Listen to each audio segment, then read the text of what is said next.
Hello everyone, welcome. It is stream time and we are going to be doing some sound design. We're going to be doing some track review. We are going to be having some fun. I am exhausted, good lord. I have been doing and compiling, filming / editing a video series for my instructor out here in Canada for the past month now, and we've got one more week left. And man, it's or I guess I have one more week here and then I'm going back home, but holy camole, it's been a ton of work. It's been a lot of stuff. Hope you all are doing well. How's everybody? Let me go ahead and get out of this. So yeah, today we're going to be doing some track feedback. If you guys want to make a small donation in order to kind of send in your tune and have me do an extensive review, I'd be more than happy to do that.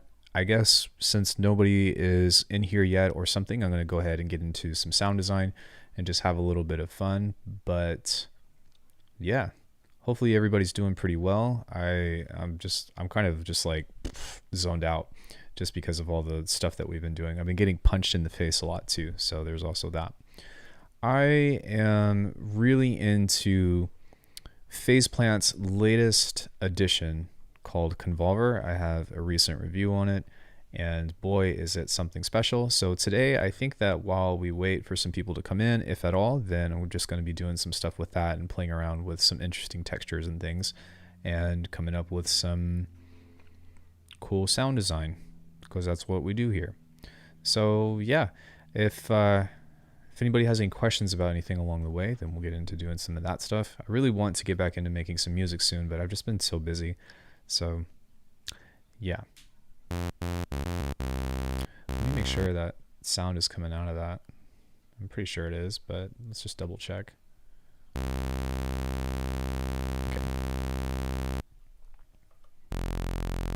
That's our favorite note right there. So I think I'm going to just start off with the sine wave, and then we'll do some kind of wavetable stuff to this in just a second, but I think that I'm going to add some kind of distortion to this, and I think that I'm also going to maybe do that a couple of times. Actually, I'll wait just a sec. Let's go ahead and add a wavetable and give this some harmonics. Then we're going to raise the harmonic to the second.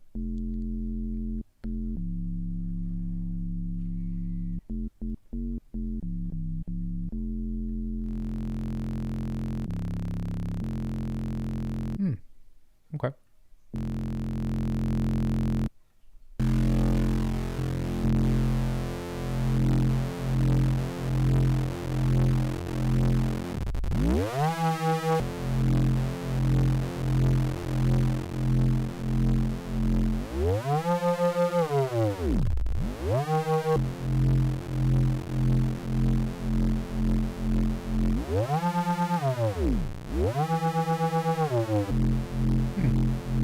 Okay, so I guess we'll kind of explore with some of that and see what comes out of it. We don't need two wavetables, we only need one.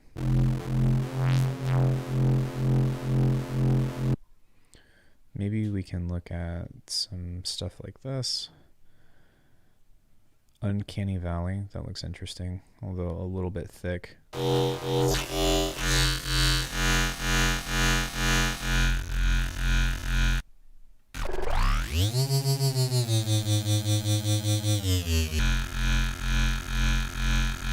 Okay, I think that's a good place to start.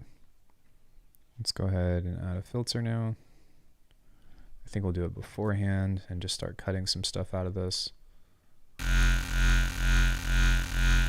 Oh, maybe it's not going to do anything until we... That's okay. It's also because it's out of the group.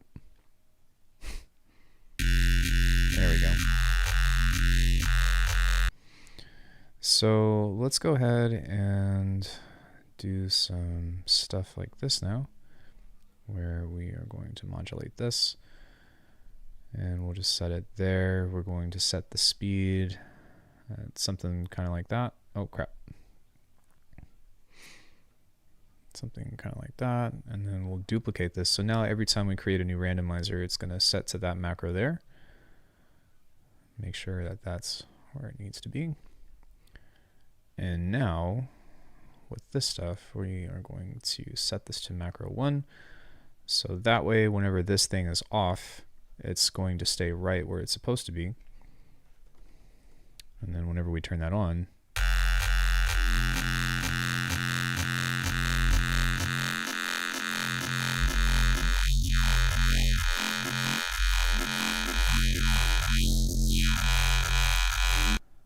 okay, so let's try to filter first, and then let's bring it back with distortion and see what that does.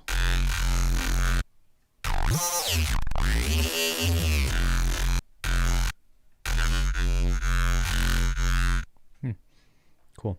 So I kind of like that. I think that I am also going to add that to the sync just a tad and do that too. And we're just going to kind of build from there.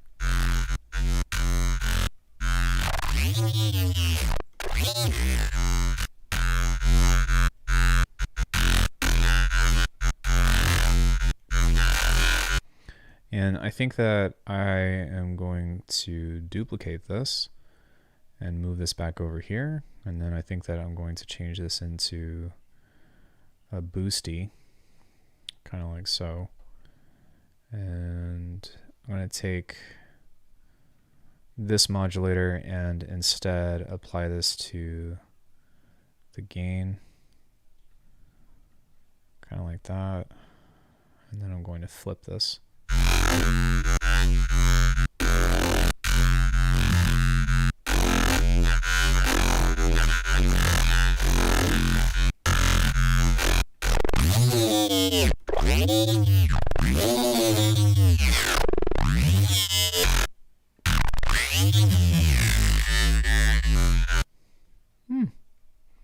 Okay, so let's do that a couple more times.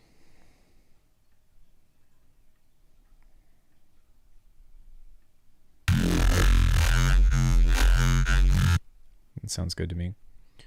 And we'll just place that in opposition so that way it's kind of just wiggling around there. And then we'll do another one here that's just a simple notch. Hi, No Lamba. How's it going? Welcome to the stream.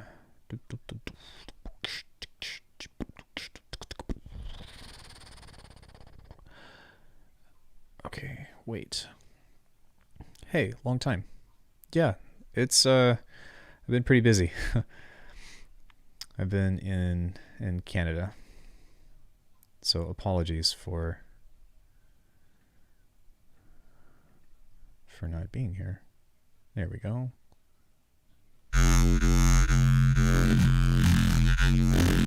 Cool. So now we can go ahead and set up a custom filter. Hey Yoku, how's it going? Welcome to the stream. How are you guys? How's life? What's going on in your neighborhood? I think I kind of want to try let's try a shelf right here. And I think what would be cool is automating the boost and the gain from that. That seems like that would be a cool idea. So let's take that one, and we're going to slightly adjust the cutoff. And then I think that this one is going to adjust the gain on that.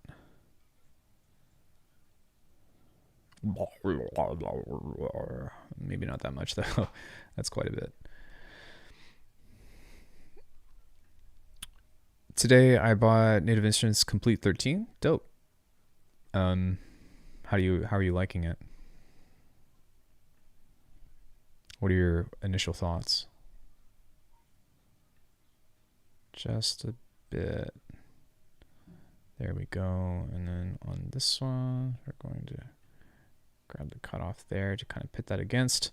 And then let's just grab this one for whatever sake and then kind of adjust that in such a way. So now we've got an interesting moving filter that is going to do all the things.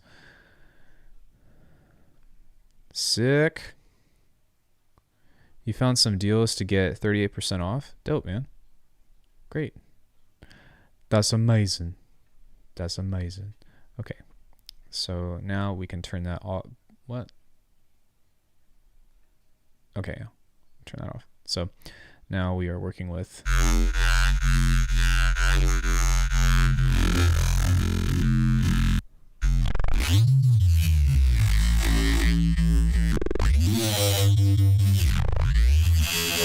I mean, even still though, like you can always like download the stuff too. So even though you're getting a physical version, which might actually be preferable, so that way you don't have to install it on the computer, you can always, because you have a license, you can always install it on a secondary computer. Okay, I really like how this sounds right now, so we're gonna get into some cool stuff here in just a second. But so I'm waiting to get it delivered. Oh yeah, because you need a license key. The license key is gonna come in the box. That blows. Well, hopefully it'll get there soon. I've actually ordered some merch, or like a sample of merch, so I've got shirts and stuff coming out pretty soon that I'm really excited about. Not that I expect anybody to buy it, but it's just another thing that I'm really kind of happy about because it's something I've been wanting to do for a long time. Excuse me. But I think that'll be pretty fun, and I've got some cool, we're going to do just a basic logo for now, but I've got some cool ideas along the way that will be pretty nice.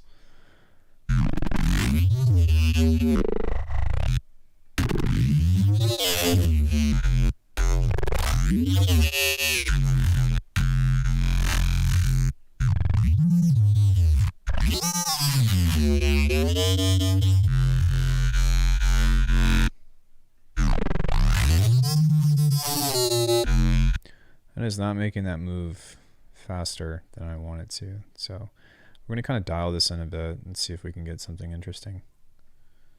Something of the sort.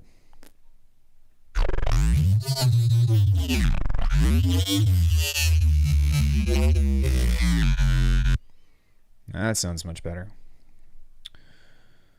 Okay, so now we are going to do Multipass. And I think that I'm just going to start from here and just build and then do some other things. I still need to buy an orchestral library. I have Composer Cloud, but the VSTs don't work for a year, and they basically told me, sucks to be you. I would be fighting for my money back for sure. That sucks though. Sorry to hear. I guess I just I didn't do any better because I just basically said the same thing, that it sucks to be you. That's not what I had intended. Apologies. Okay, so we're gonna set that to macro 2. Yomp. And then we'll add some more distortion to this. Distortion. And I think I'm gonna do it right there with just maybe a touch of saturation on that. And then I'm going to set one of these to one of those. Then I'm going to do what I always do and set all of the mixes here to 100%, and then turn these down.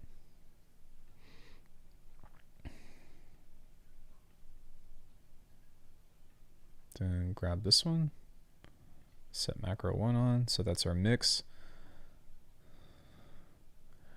Nothing I can do since they're not an American company and nobody I've called for help can get in touch with it. Fuck, man. That's, yeah, that's a bummer. I'm sorry to hear, man.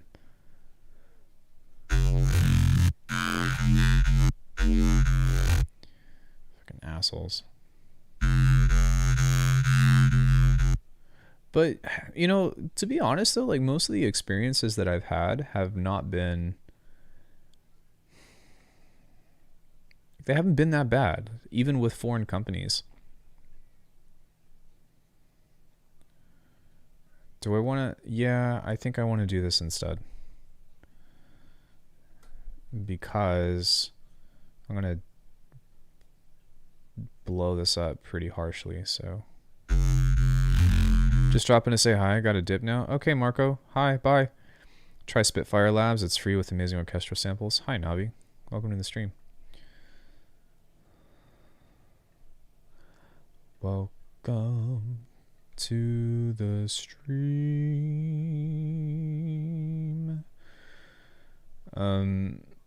Yeah. Oh, I suppose I could have done that. Well, we'll do both. Nope, I changed my mind. We will do this instead. Maybe try to create some kind of relationship between those. And then we can map the resonance to these guys, or at least to that thing.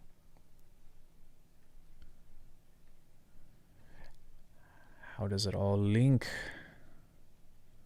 And maybe I don't want full raw resonance, just a little bit. Plan to get more Spitfire libraries when I get the chance. They're pretty expensive. They are pretty expensive. But, you know, it's hard. It's tough. Okay, I think I'm just going to do one of these guys. Kind of like that.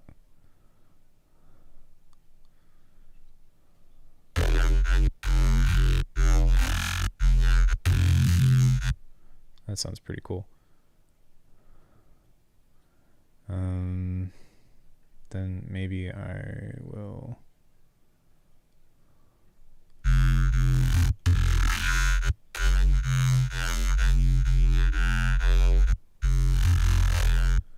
Then let's do some more distortion.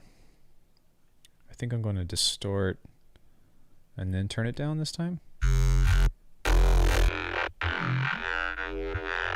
And now we can start to introduce convolver, because that's kind of what I had in mind for this in the first place.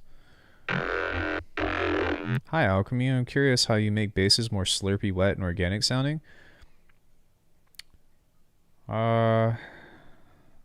The short answer is it depends. Like if you're trying to make something kind of like Tipper or something, then you would most likely want to use like heavy usage of chorus and like stereo effects. And then as far as your filtering goes, you want really high resonance. So, you know, if you were to unison the shit out of them, you can. I would probably go for...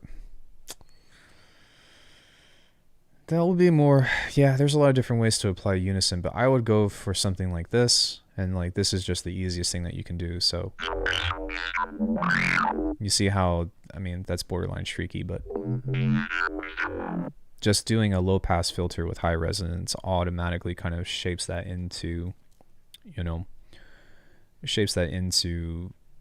that slurpy type of sound. And then if you have something that's got a little bit of tail to it, so like a touch of reverb or something, or a bit of delay, then the filters will capture that and then it will kind of interact with that. So if you want something to sound more organic, then typically I would go for like giving it just a touch of stereo. And fuck, that's like there's a lot that's a hard question because there's a lot of different ways to do that. But record yourself eating spaghetti. Yeah, I suppose you could. Empty apartment bedroom. Falkland Palace. Sure, this sounds cool.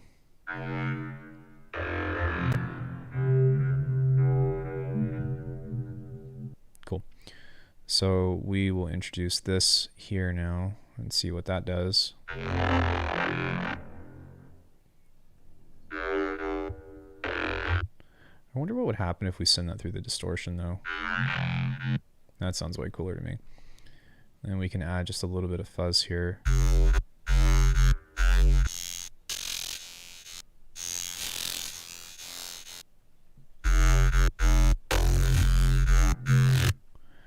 Okay, and then what we can do is we can grab a snap heap. Vocoders are also really good for making wet stuff. Let's use a format filter on this one. And then let's use a band pass on this one. Kind of like so. Then we'll use the independent LFOs on these to just do the things. Wait, hold on. Where'd they add a convolver snap in? Bro, did you... For real? Did you not see my... I just put a review up on it. How dare you not watch my content, good sir? I am so offended. I meant more dispersed and ring modulated, like neurobasses with crispy top, but I get your idea.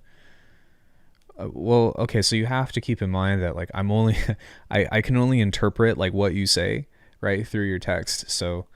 If I don't understand or something, then I apologize. So, I mean, yeah, you can use disperser and stuff, but I don't think that would really be good for adding like an organic feel. And ring modulation, I wouldn't really, yeah, I wouldn't use that for like squelchy stuff, to be honest. I would use that more for other things like making it sound like it's mechanically robotic or something.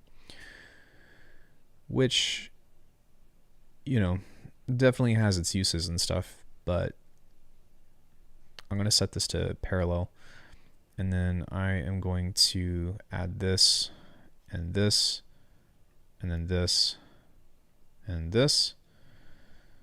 So now we need to do this and do this.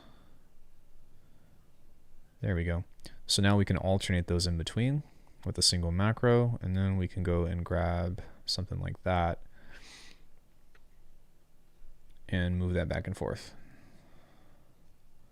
So you'll see here that this is going to kind of shift in between what this is supposed to be. So every time that comes in, then yeah. And then what I might do is set that here, so that way there's kind of a little bit, there we go. There's a little bit more interaction with that. And then I'll just kind of see what that sounds like.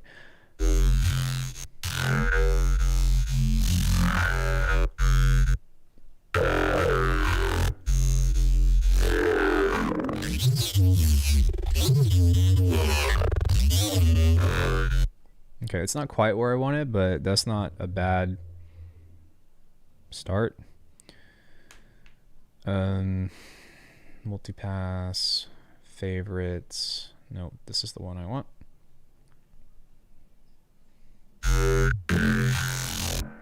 And then let's go ahead and throw an envelope on here to give it some of this stuff with plus 12-ish. And then you want a little bit of attack on this, kind of like that, and then really short decay.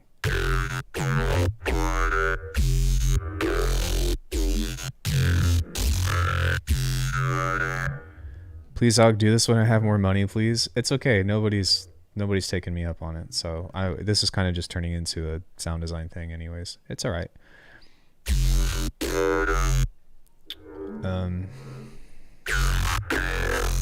No, not quite. I think I do want this to be just a little bit less so. There we go. All right, so now let's work on this a little bit more. We're going to change that to go there.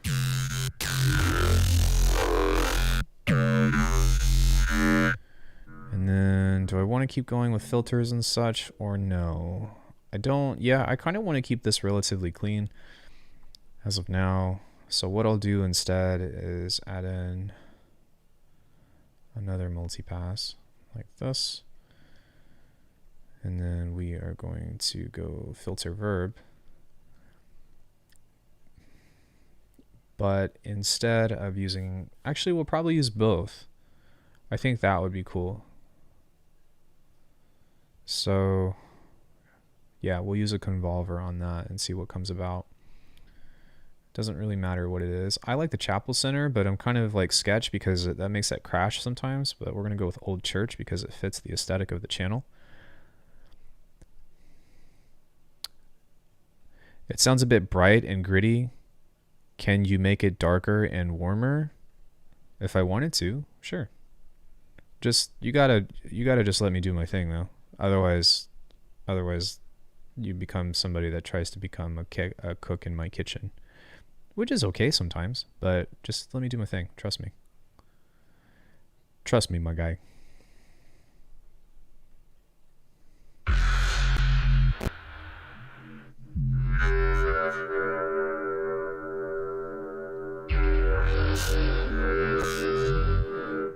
Okay, so that's pretty cool, but I want that to be darker, or not darker, but I want that to be more dry. So I think that starting from there might be beneficial. There we go. Nope. And then I think what I'm also going to do is something like that. So that way it's not quite so insane. Okay, I trust you. Thank you. Thank you for the faith. Thank you for the faith. I appreciate it.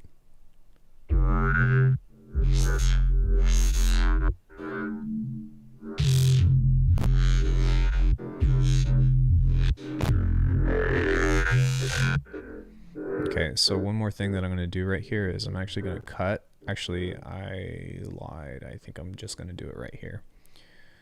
So I'm going to cut the mids. Maybe not that much, but we'll start here and see what that sounds like.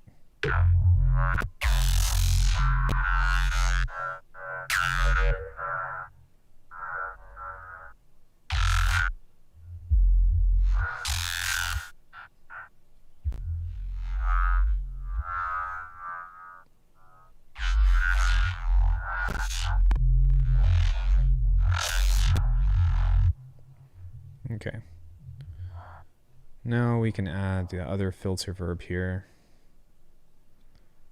And let's see what that sounds like.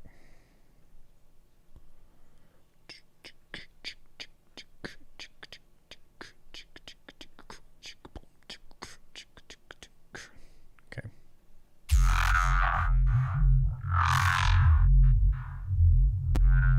I need to dig through some of those convolver presets soon. It has such a great addition to kilohearts. Yeah, I agree. My favorite trick with the convolver is to use it on disperse at 1280 millisecond and post max feedback. You really should try it. Yeah, if I were trying to do something like with a different context than bass, then definitely, sure. But give me some time and let me just work on this.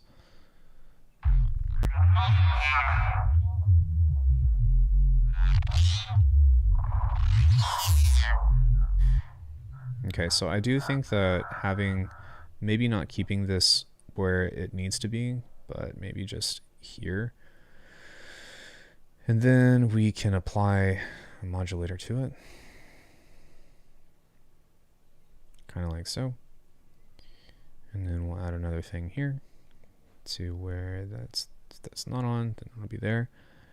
Have you tried UVI Falcon for sound design? Yes. Yes, I have. And I don't like it at all, whatsoever.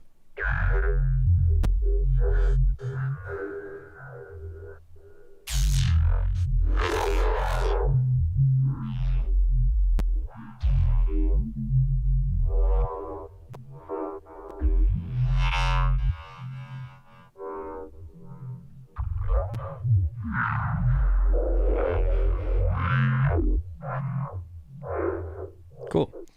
That actually sounds pretty interesting. But I think I'm going to push this back just a bit.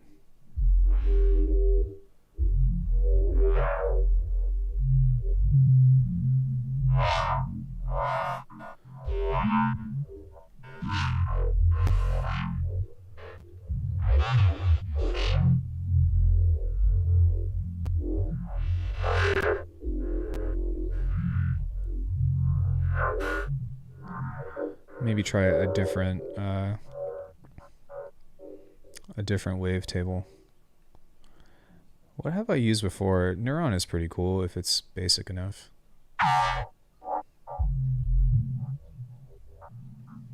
Like that's all. No, that one might be okay. This one is not super complex.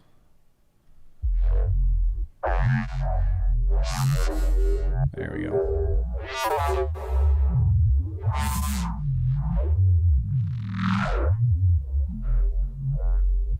So now we have that, but we lost some of our high end. So I'm going to push that just a little bit harder. Hold on, guys. Let me fix this really quick because now the sun is in your eyes. Hi, Nate. Hold on one sec.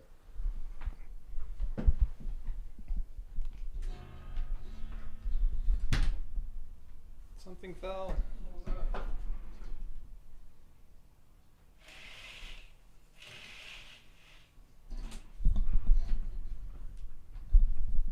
There we go. Hopefully that's a little better.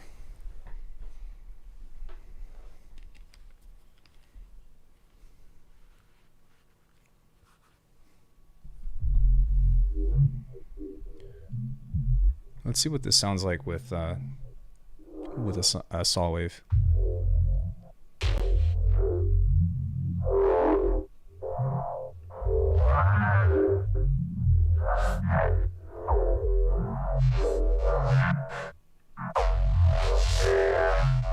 Okay, yeah, we don't need that secondary one, I don't think.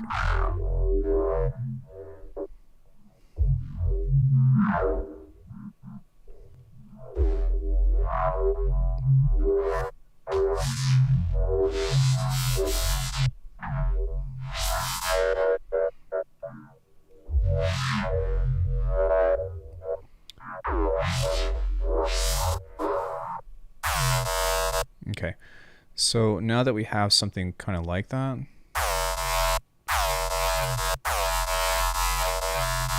that shouldn't be going off right now.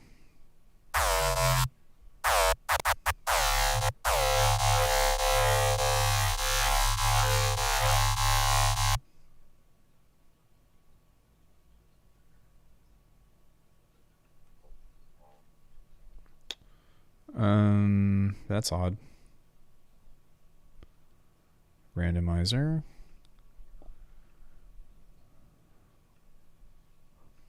What? What did I add that to? I could have sworn that I just did all this. Okay, there's that. There's that. That's really weird.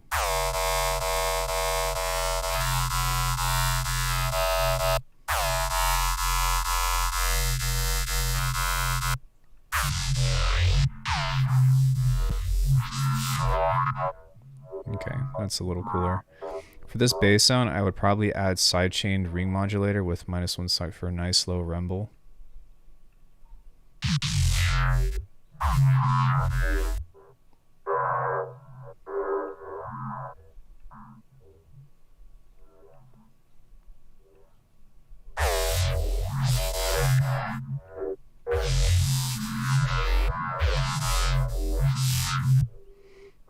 Okay, I think that I'm also going to duplicate this one over here and let that do its thing.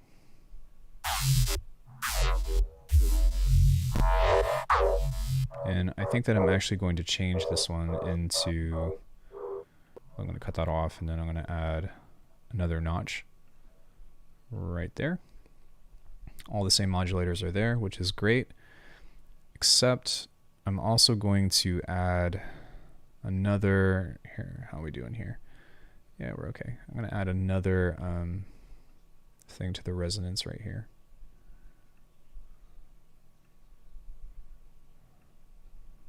That's wiggling pretty fast. I don't want it to be that quick. There we go.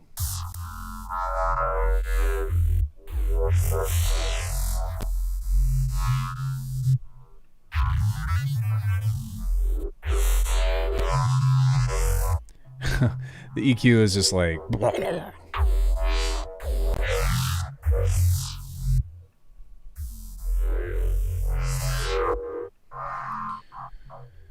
All right, so now we are going to introduce the second macro, which is the next one, is a randomizer. And we'll probably just set that to something kind of like that. And then change this into 24 semitones-ish. It doesn't really need to be perfect. I don't really care. But then we are going to map that there. And that's going to change that into a randomizer. And then we'll come into... Yeah, I'm trying to think about what I want to do. Yeah, I kind of want to have some fun. So what I'm going to do is I'm going to use snap heap instead. And I think that I'm going to set all of these to parallel. Maybe just these two signals. And then do the same thing where I have these mixes on here. Master mix template. How you feel about using Gullfoss to tame the frequency spikes of a bass like this? I have Soothe, but I haven't done any taming to this yet. I'm not really concerned about it. Right now I'm concerned about just tonality. But when it comes to actually applying this kind of stuff, I end up getting into compression and all that here in just a bit. But yeah, like it's not that bad. It's not that bad yet. So let me see how I want to do this. Hold on. Okay, well that changes the mix of those, but that's not the template that I wanted. This one maybe? No. Okay, that's fine. We'll just add another snap heap here, kind of like that. And then we'll do some interesting delay stuff. So kind of some stepper things, kind of like that. And then here. And then I'm going to set this stuff to kind of some short decays.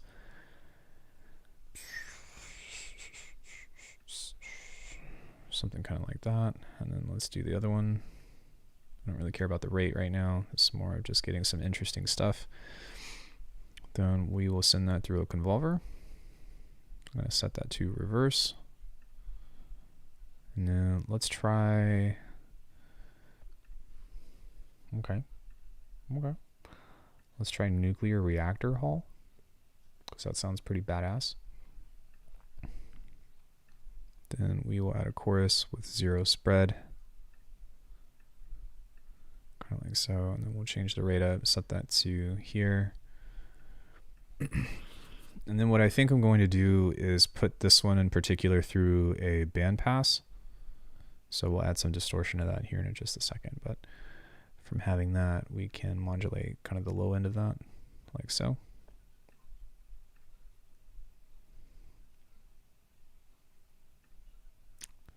And then we need some distortion, to which I'm going to mess with both the dynamics. Sorry, not the dynamics, the bias.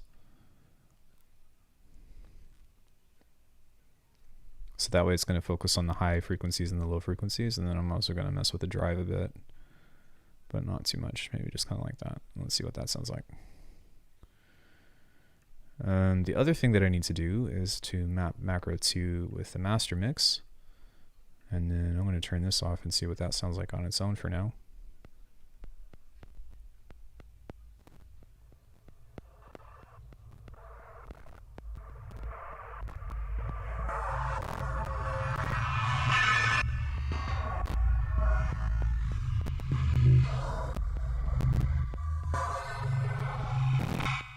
Okay, so we weren't really getting a whole lot of sound just because the convolver was set to being reversed.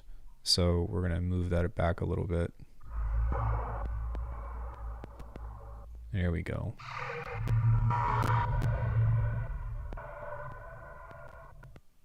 And we're going to try to...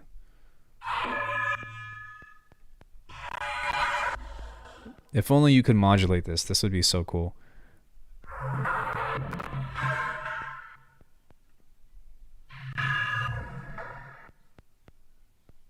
I think that, yeah. I'm reaching my limit here. That's okay though.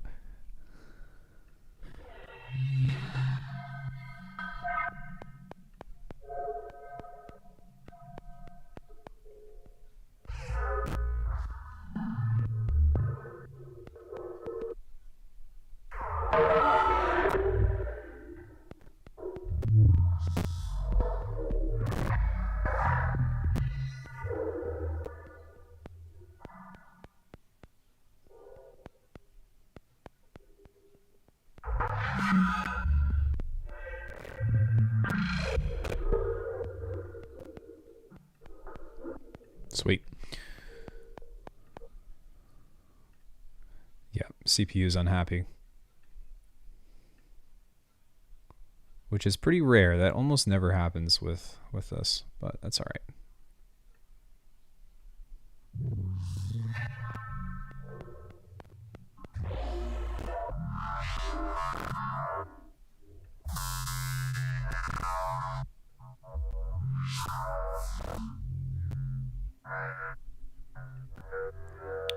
Hold on 1 second.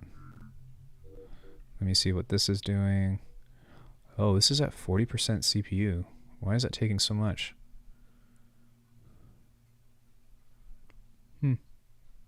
Interesting. That's usually like 15%, so that would explain a couple things.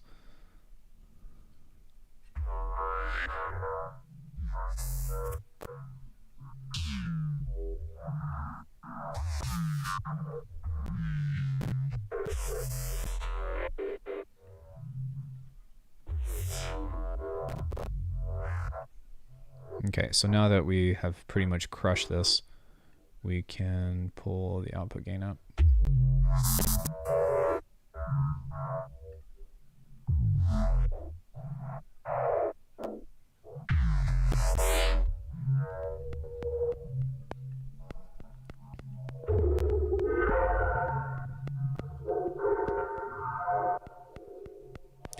That's pretty awesome. Let's go ahead and make sure that the bass is in mono.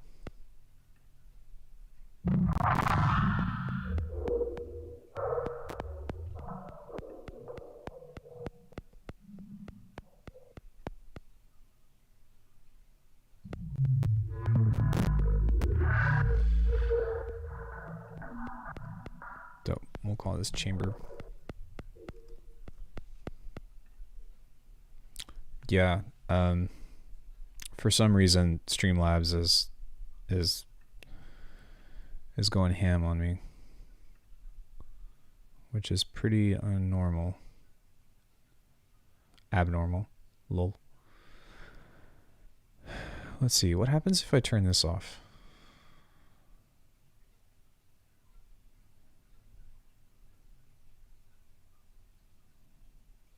What happens if I turn this off?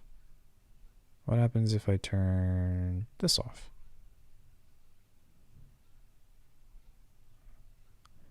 Hey, you flying?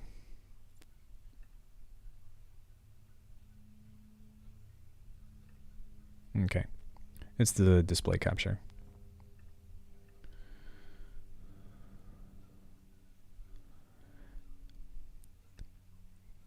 No, so I'm actually streaming at above 1080 because that's where I was. So most streams that I have are at 1080p. But I set the resolution to something different, which I wonder if I can change on the fly.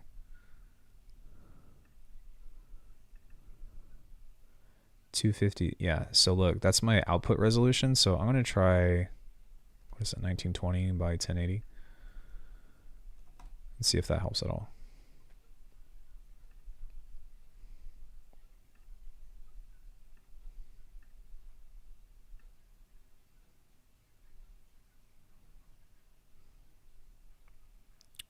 That did not help at all. Pretty funny though.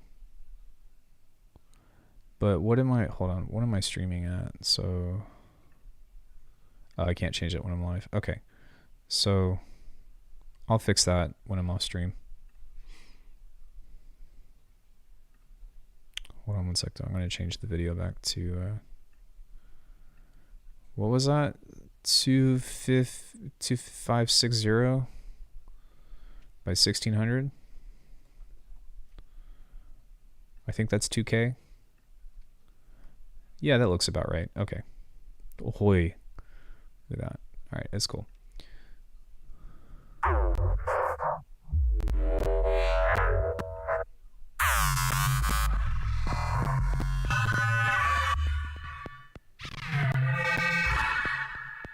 Okay, let's go ahead and save this, and then we'll start a new one. Have a nice session. I'll see you next time because I work tomorrow. Okay, dude, thanks for coming in. Let's go new. And I think that the convolver is also like super duper CPU heavy as well, so always nice to see streaming. Thanks, man. I've been busy in Canada for a bit, but I have some time, so I'm like, yeah, let's stream.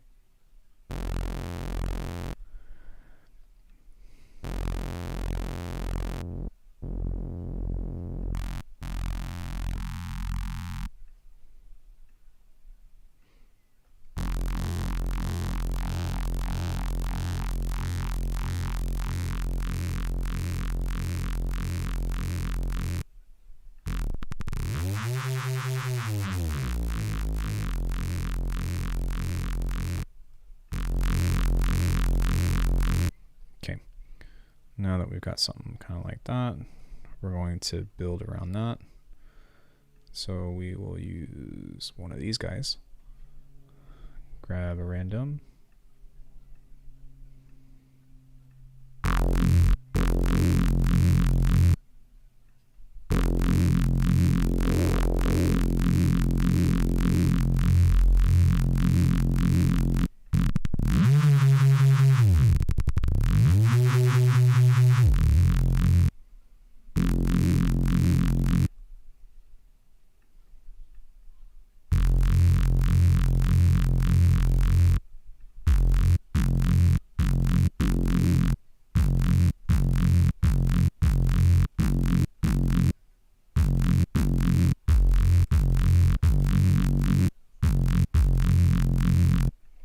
Let's grab one of these. We're going to do this, and then this, and then this just a bit. There we go. And then let's go into what do I want to do here.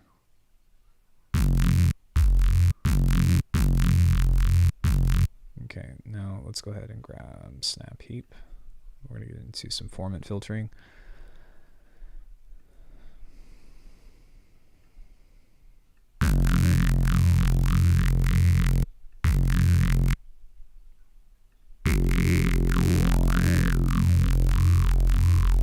Okay, so that's kind of the area that we want to focus on for lower tones.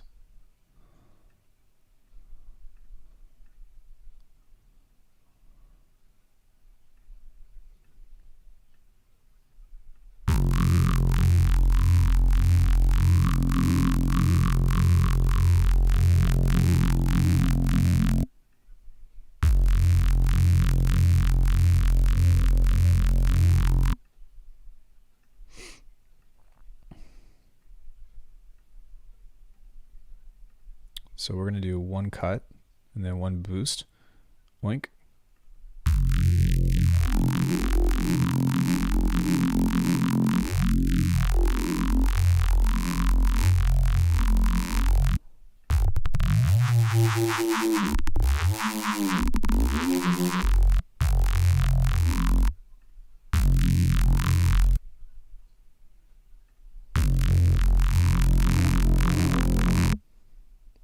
Okay, let's try one of these in the art museum.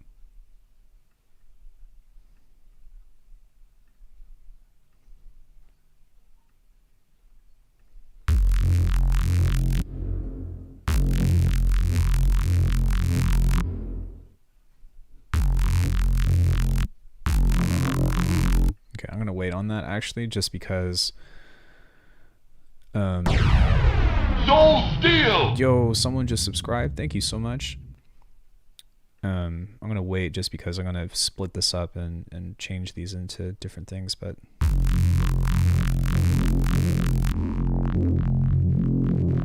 yo, Hive, thanks again for the resub. Really appreciate it.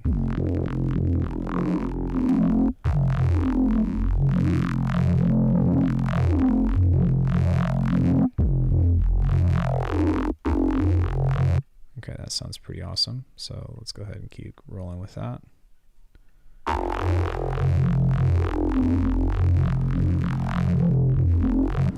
Okay, actually I changed my mind. We're gonna go here to multipass and then grab the filter verb. So that way everything else is left alone. And then we'll just leave that up.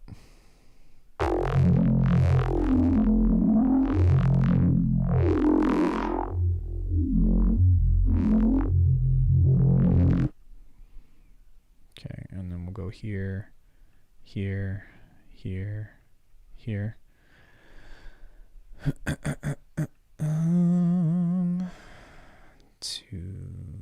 Shit.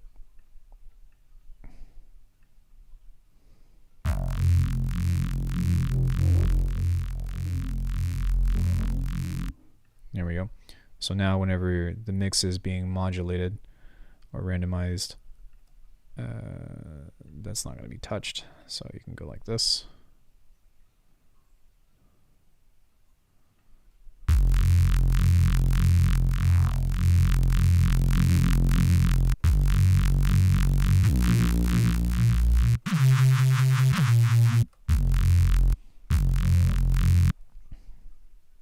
And then on this one, I'm actually going to focus on just probably doing some random crazy shit. So let's go ahead and solo this for now. And then I'm going to turn that off just to focus on this.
Actually, no, I'll use a custom one on this, but I think that I'm going to be a little bit lazy here and just do something like this.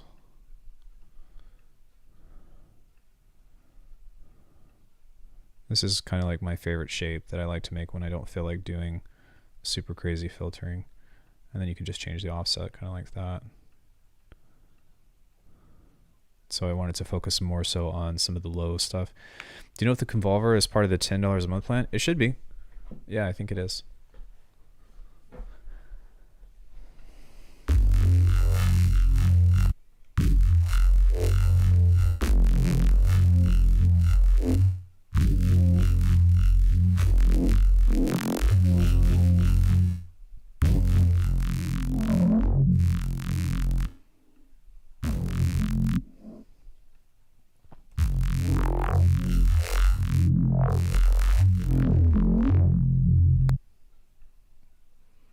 We're going to do, I guess, probably just a boost notch on this.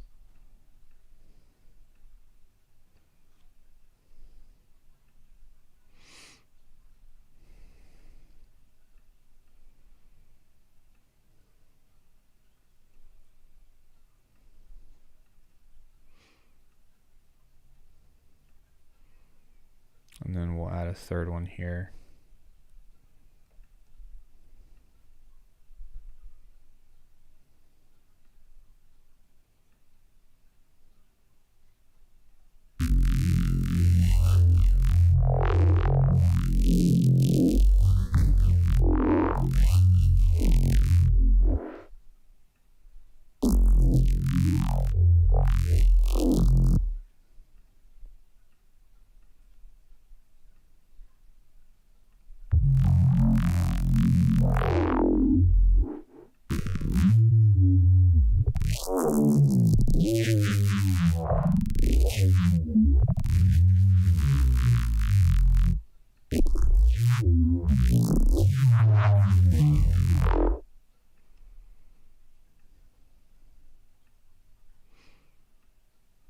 So a little bit of a boost there, and then on this one we are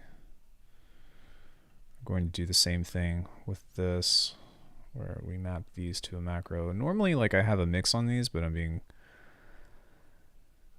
kind of lazy in the sense that I'm not going to turn any of this stuff off for now.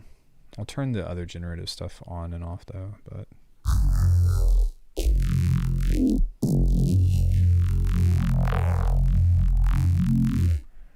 and then we can grab a note. 24s. Dun, dun, dun, dun, dun, dun. Set the center to F0 or F1.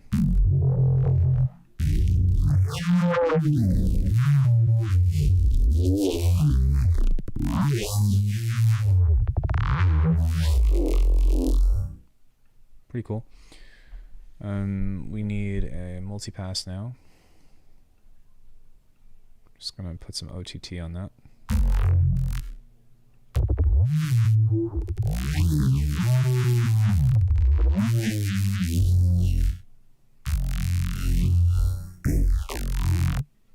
And then I think that I'm also going to adjust these.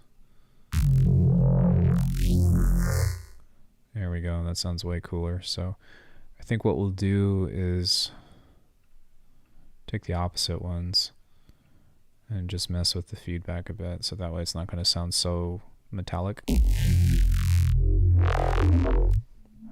Hey palm tree, what's up?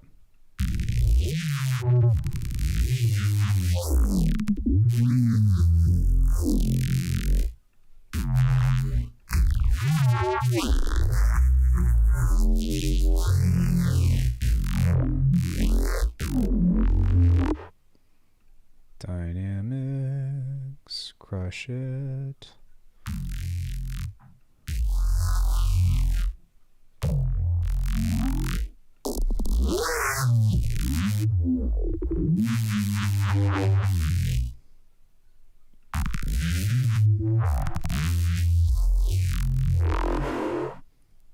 Cool. I was on New World and just got off. What is that? I'm doing all right. I'm in Canada right now, just chilling, making some sounds as usual.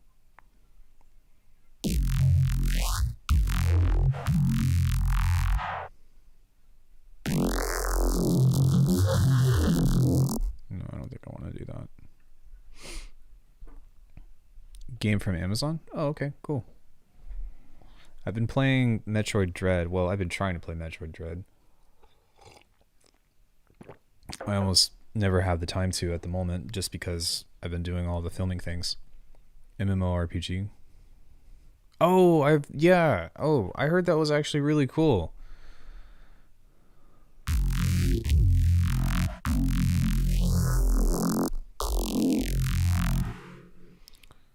Yeah, I heard that it was actually like pretty badass.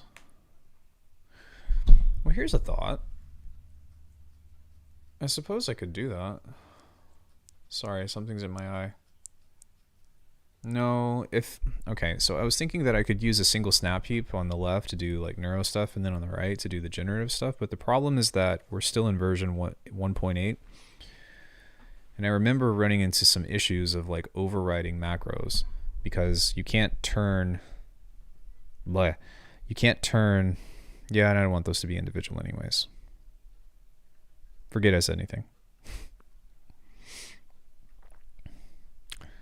Okay, so let's see. No, I want, what do I want? Let's see what happens if you do some shit. So let's try the convolver. And we'll start just with a bit of eerie loading dog. Okay, that's fine. That's fine. And maybe we can mess with the feedback instead. And we'll take some delays.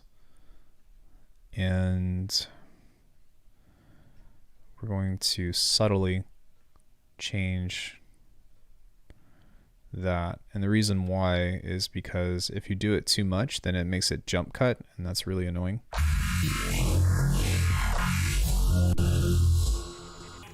There we go. So we'll take a pitch shifter now and do this on one, grab this one, make that go up and down 50%, so that way it's 12 and 12.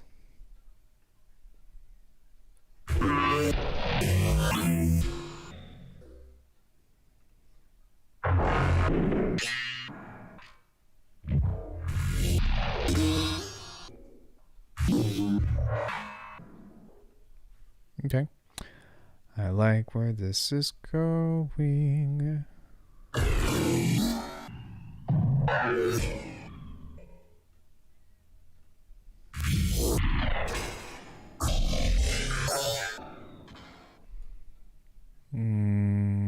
Maybe play with some stereo. So we'll go here and then do this. Maybe 50%. And then we will just cut it kind of like that.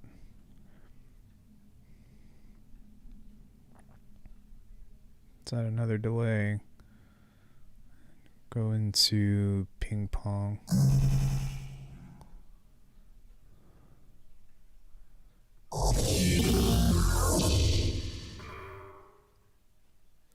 I'm getting Dead Space vibes from these sounds. Thanks, man.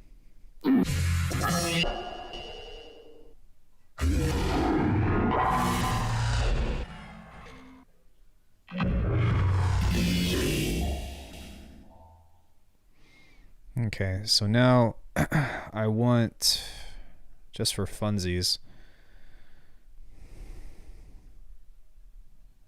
I'm going to take a shortcut here, okay? Sorry. But let's go into, what do I want to do?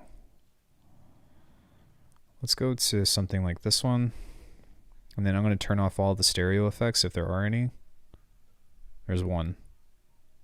So I'll just do that instead. And then I'm also going to take this off because I don't want to fuck with that. But now that we have the mix on there, we can go to LFO2 and we can change that into doing different things. And then I'm going to switch these over to that. Okay. So I'm going to take the mix of this, map that to macro 1.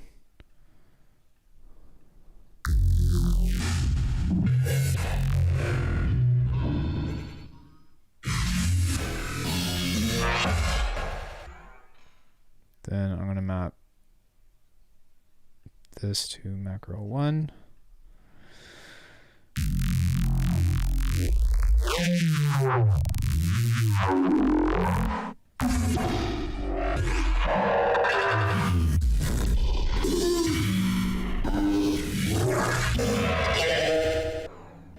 Okay, that does sound pretty cool, but we need to mess with this a bit because this is kind of wrecking that. And the thing is that no matter what you, okay, it's LFO2. No matter what you do, it's always going to kind of have a little bit of strange stuff. So maybe what I'll also do is mess with the feedback on this.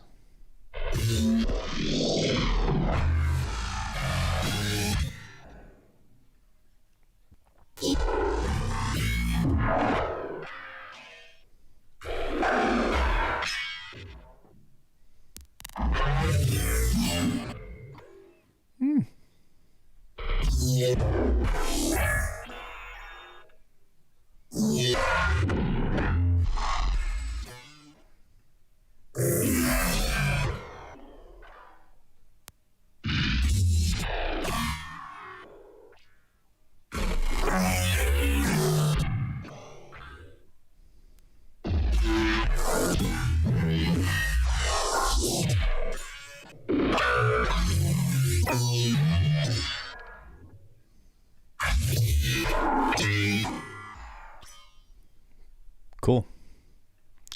So the next thing to do would be to map these, map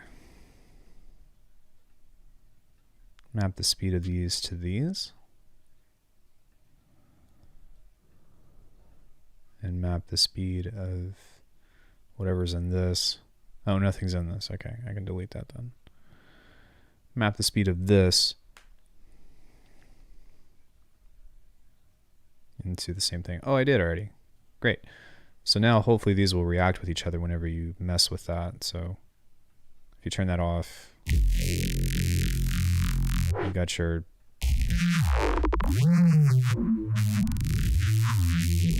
then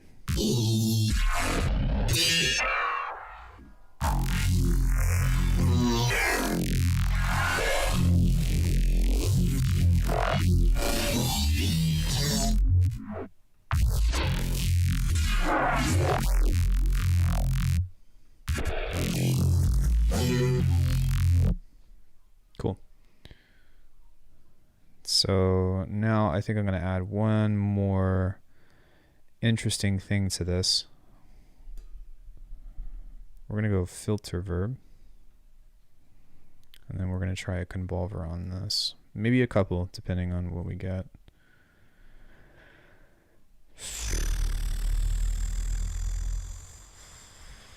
Let's see. Modern church, old sedan. Let's try St. Andrew's Church. And then let's also add mix to this, and let's just see what we get.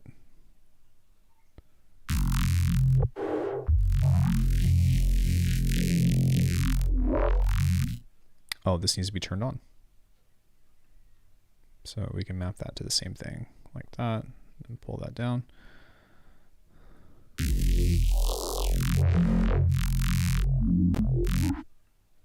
Let's try that much. See what that does.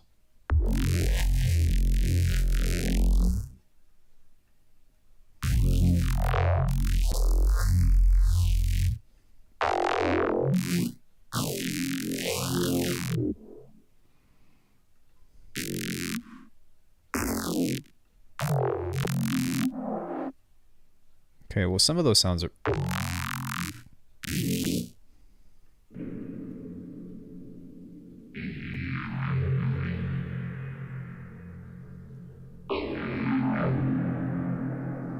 There we go.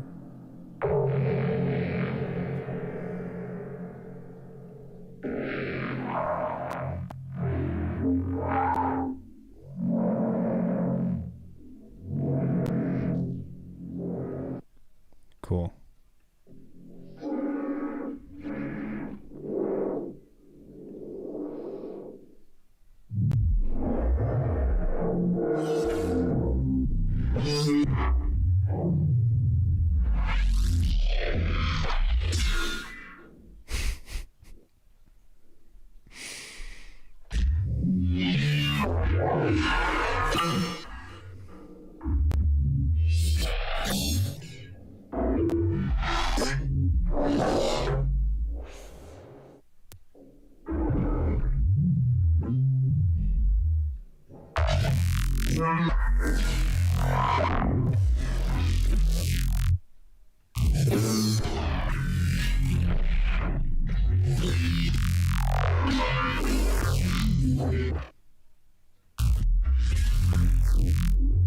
Okay, so I like this for the most part, but the delays on here are what's really causing the wherever those were. I don't know if it's these specifically, but I need to figure out. Oh, I think it's the ones in the snap heap. It's these guys. So what I think I'm going to do instead is maybe there's already one on there. So maybe what I'll do instead is grab another pitch shifter and okay. Yeah. So I'm going to grab this and I'm going to set this at like, let's try 5%. And the reason why is because I want this to kind of drift in pitch. So I want it to be like, but in order to achieve that, these are curved and the ones on snap heap are step modes. So we'll just set that to a macro and bring that in from an outside source. And you're not going to have to do this whenever Faceplant 2.0 comes out. But because we're not in Faceplant 2.0, we have to do this. So we can set that to a really slow rate, and let's see what that does. Maybe.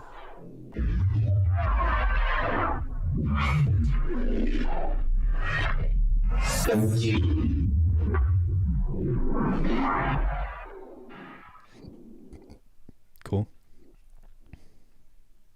Now maybe we can try to add some mix in.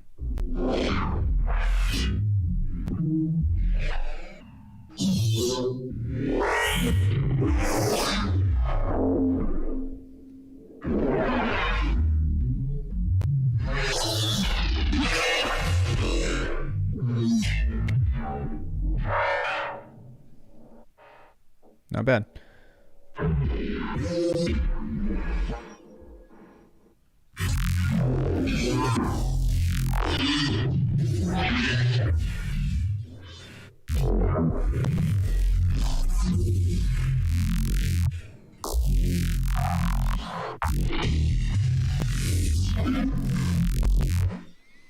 So something else that we can do too now that we have something like that is, I mean, this isn't how I normally organize these because usually I have like a base, a neural processor, and then a like generative maker or whatever. But what we can do is we can actually introduce some, that might kill the CPU. Let's start with 2 and see what happens. But we can actually introduce some higher harmonics now from that just to see what happens. Maybe not that much, maybe like that.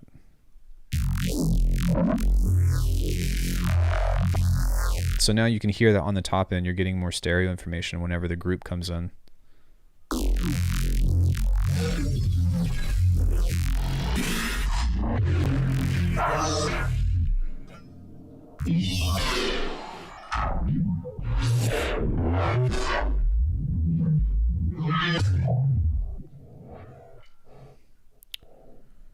And just for funsies,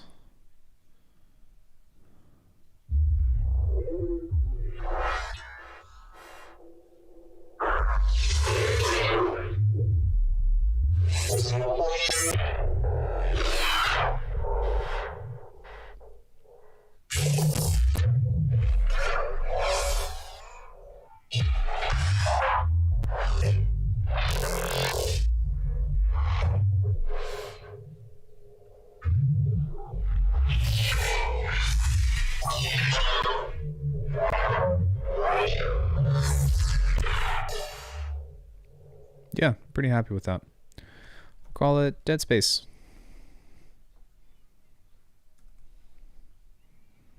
Thanks, Palm Tree Dan, for the name recommendation.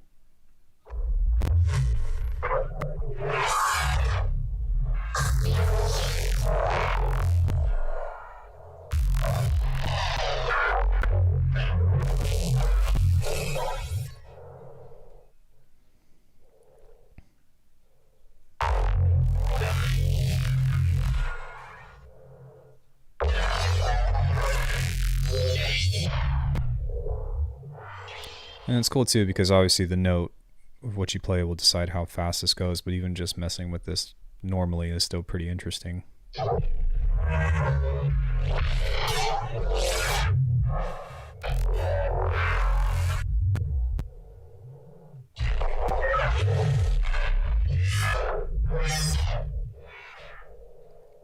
Cool. All right, let's do another one. I think I'm going to do one more, and then I'll probably go.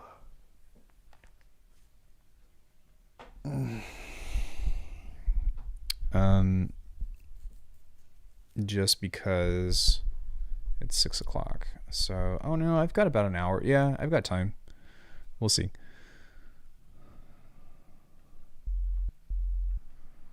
Let's start with a wavetable.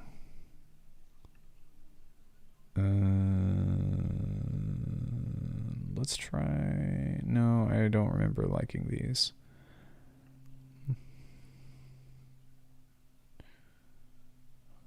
Let's try that one.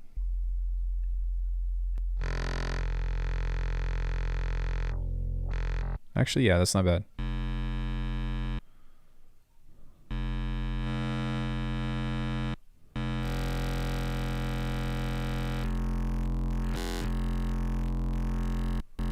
Cool.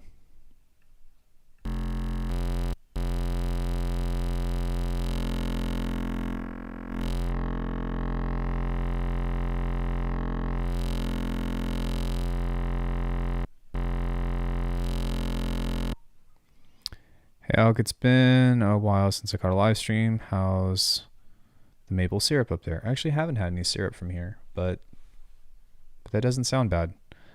I think some pancakes or something actually sound pretty good. Loving the new convolver. Yeah, me too. That's kind of what we've been doing today. I haven't really done any commissions, but we've been having some fun trying to implement convology and all that in here. Yeah, sorry. I forgot what I was doing for a sec.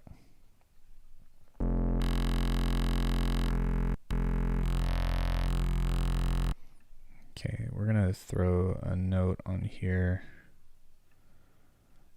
about that much.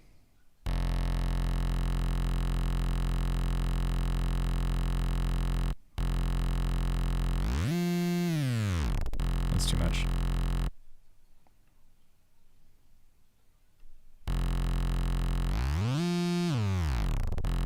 That's fitting.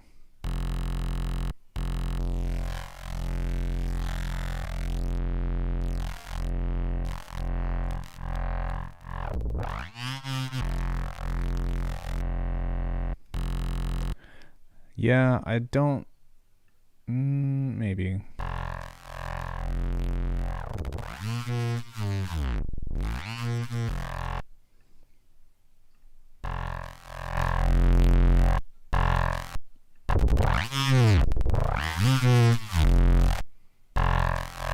Oh, I'll try that instead. I'll turn this off and then do this.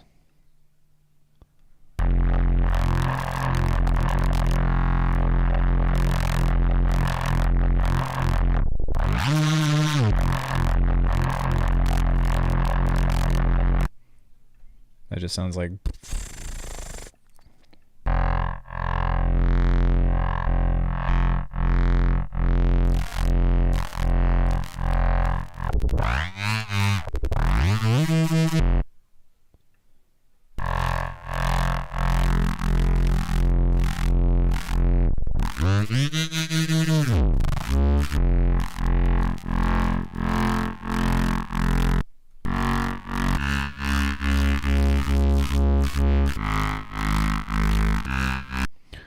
there's your 7 Lions base.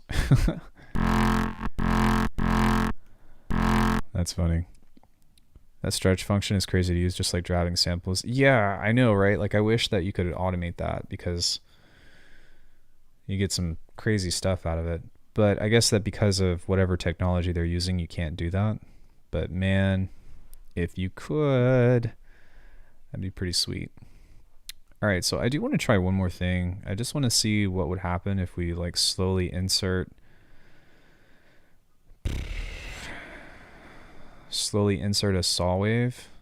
No, I don't want bit crushed one. I just want like a regular saw. Fundament. Okay, that might work. But yeah,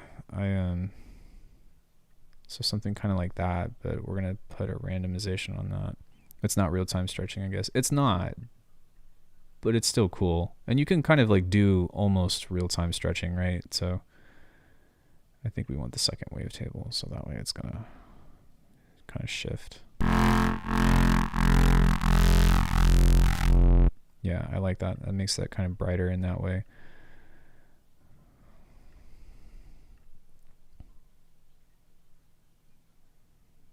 Bummer. I forget that you can't modulate, whatever. That's fine. Makes me sad.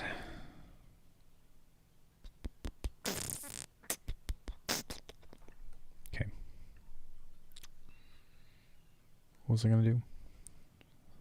Right. That's what I was gonna do. Modulate the cutoff.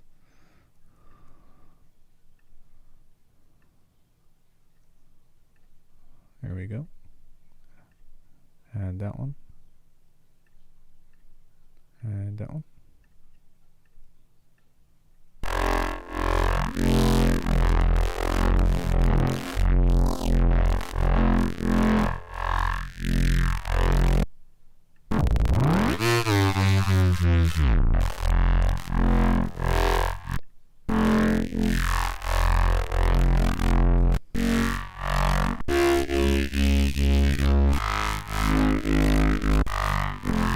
Okay.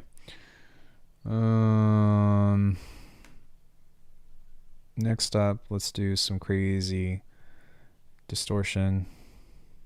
That's fine, we'll just leave that there. Oh, right, that's the other thing I want to do is turn the gain down.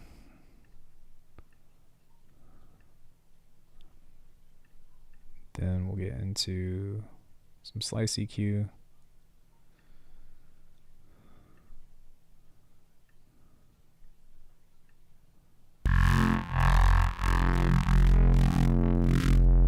Okay.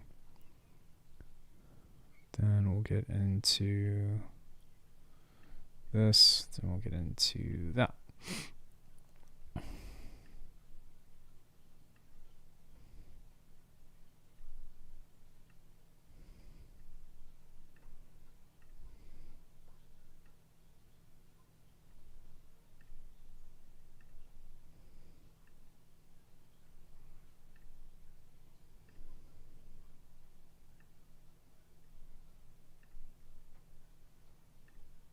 There we go.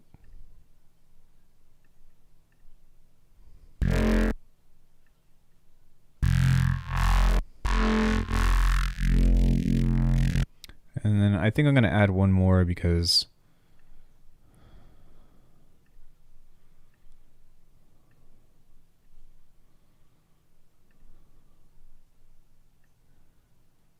there we go. I want that to cut more. And then let's add that into the distortion instead. Loading a tonal one-shot into it is crazy on snares. I'm not sure if you've seen my review on it or not, but I have a video on doing it on kicks. But yeah, I've done some really cool stuff with it.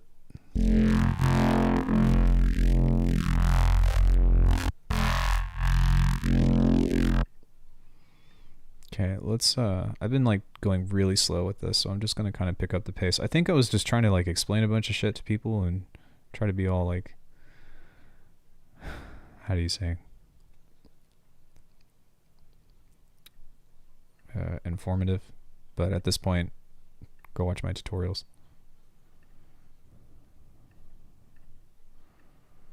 There we go. Now I'll just use macro too because I want everything to be linked to the same ones. There I go, teaching again. I can't help it.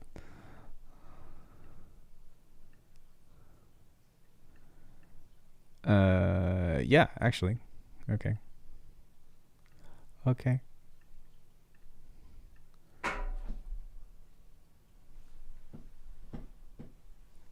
The hell was that?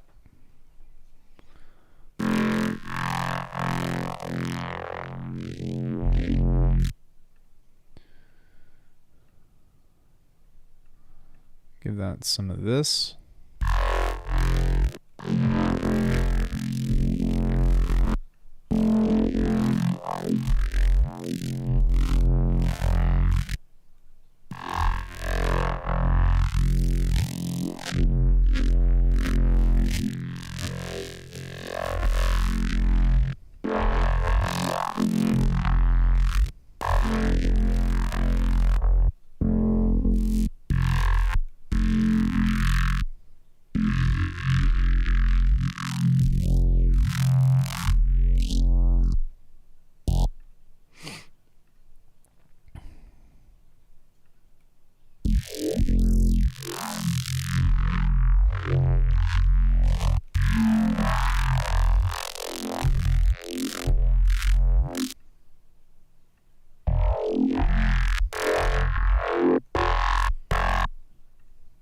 think I'm just going to grab this one because it's the same shit.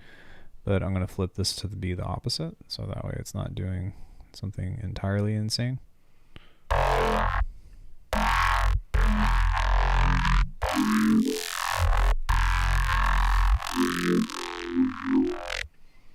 And then let's throw the convolver in here and see if we can get something interesting. Yeah, I really want this stuff to be able to be modulated, just because you can do some cool shit with it.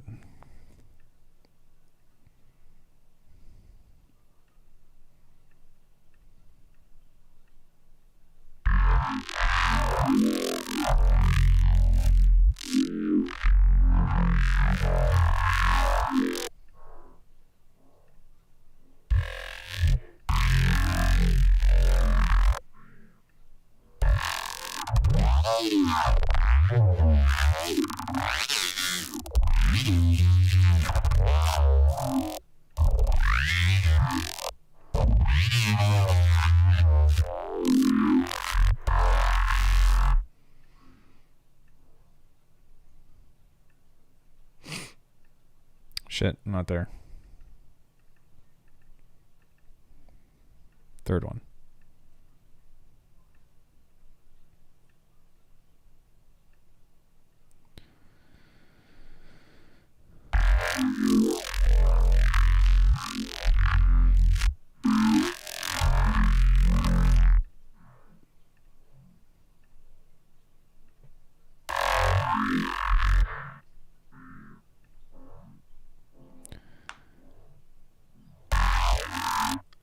Data Broth was talking about it, and he was saying that like there's a lot of computing that goes through.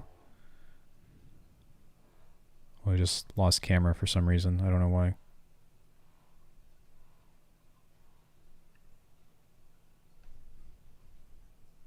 Camera died.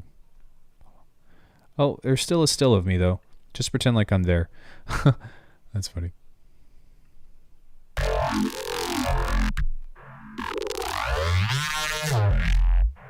Okay, we can boost this a bit now too.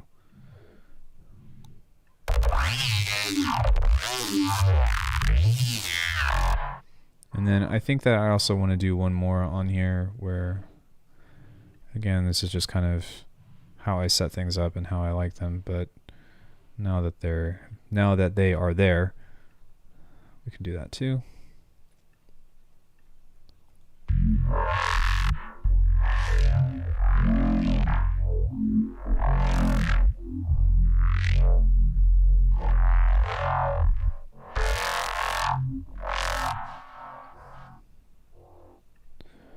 Do the same thing here where we just kind of mess with this for a sec and see what that does. What happens if you have nothing in here?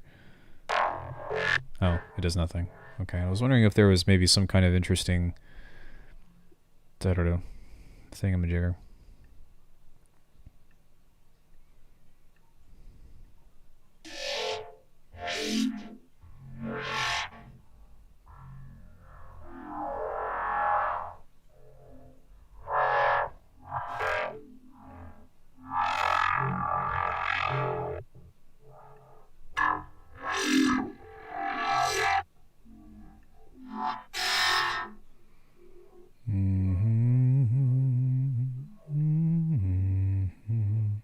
You can use the tone knob there if there's nothing there and you use that tone as bonus EQ. Yeah, technically it can be done as real time, but it would be very CPU heavy, which would be a problem in phase plant multipass. Yeah, this focuses on the high frequencies and this focuses on the low frequencies. It's more, I'd say it's less as it's kind of both, I guess. But I'm not worried about that. I'm just trying to hear what this is doing.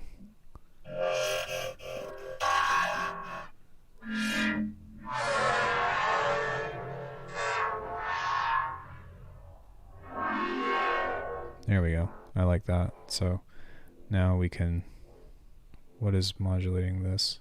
LFO2? Okay, cool. So now we can kind of boost that a bit.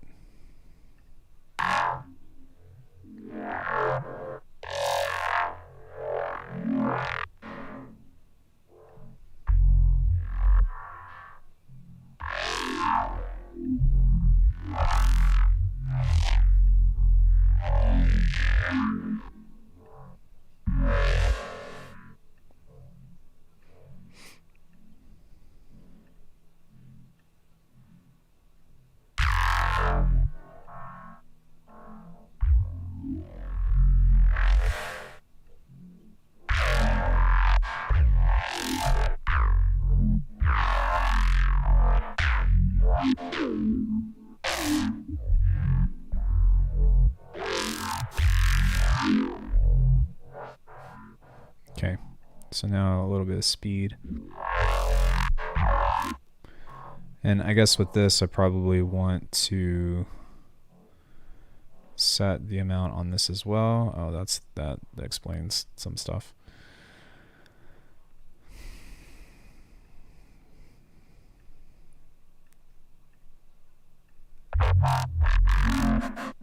There we go.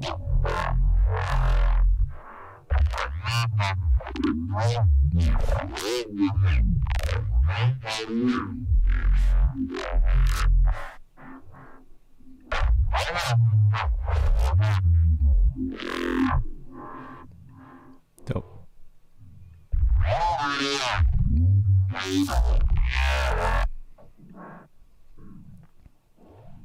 Okay, so this is pretty cool, but I think what I'm going to do is I'm actually going to turn this down, and I'm going to introduce a detuned saw wave. Oh no, that's not what I meant to do.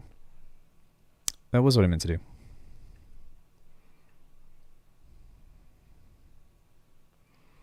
Because FM, like when FM basses are played at their lowest note, they can usually sound pretty cool. But the problem is that whenever you start doing like pitch bends and stuff like that, it doesn't really like lend itself well towards making like other interesting sounds. So I think what I'm going to do is I'm going to set this unison back to 1 and set this here as well. And then I'm just going to detune this a bit and see what that does. It's funny how everyone is grabbing my dying AR impulse response first when they explore experimental IRs. My dying AI.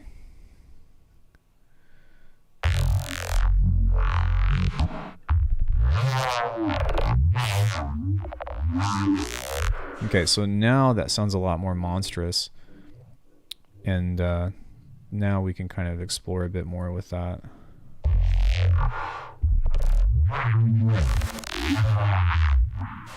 That sounds way cooler to me.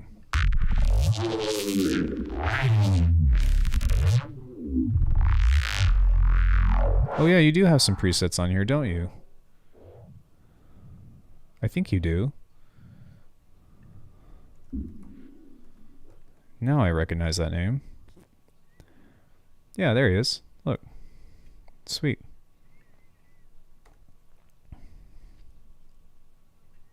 I think I've got 4. Yeah. Good stuff, Navi. I've got 4.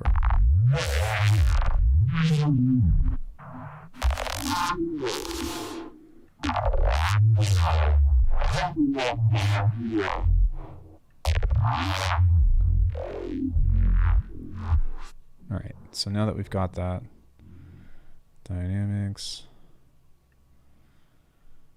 which is good. I really want the entire kilohearts community like in here, if that makes sense. Not in here per se, but just around. Yeah, I contributed half of the impulse responses and made a lot of presets for Faceplant Factory Soundbank. Yeah, I recognize you now.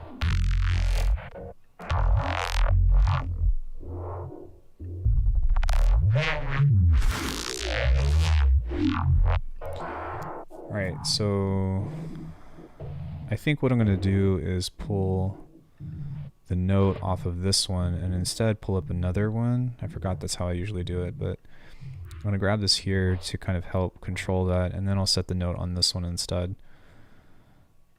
So that way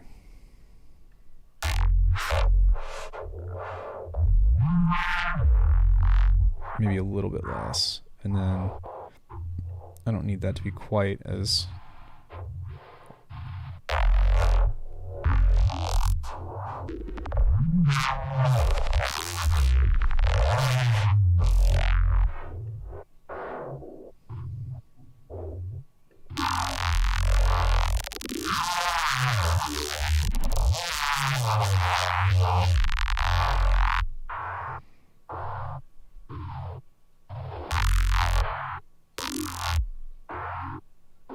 Alright, what are you doing here? There we go. I think I'm back. Maybe.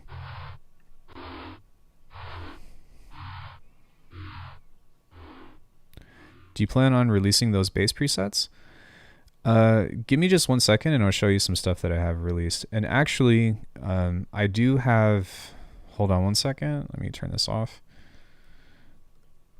If you go into the gratis stuff, I've got a couple of my own presets released with kilohearts. And so if you go to gratis 2021, I think I've got 2 of these bass presets on here somewhere. Something is called Steel Phantoms, I think. Here we go. Okay, so this is me. So one thing introduces a generator and one of them introduces neuro stuff. Wait, you can't see that. Now you can.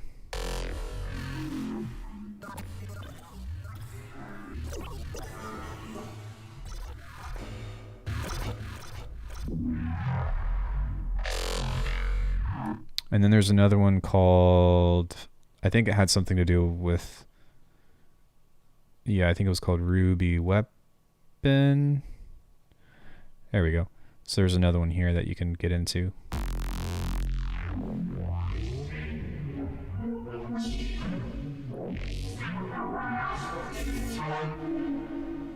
Yeah.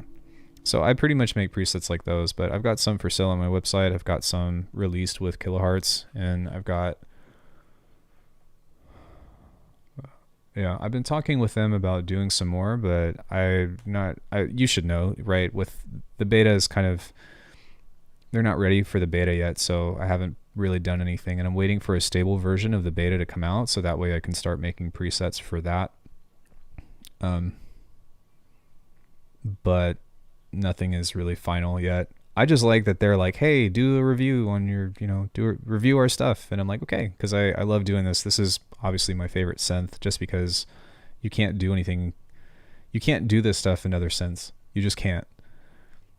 I guess some people would say, like, you could argue that Falcon could do things, but it's way too tedious compared to doing things this way. All right, now that's loud.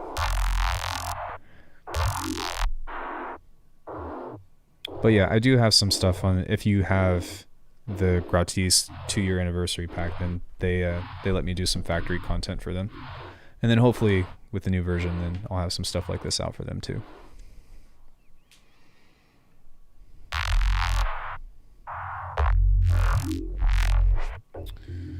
But now that we have that, we can go ahead and start to turn this into the other thing, which is the second half of this.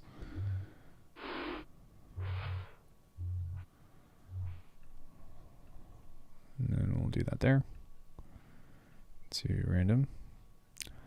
I would love to see an audio drag out feature like Serum.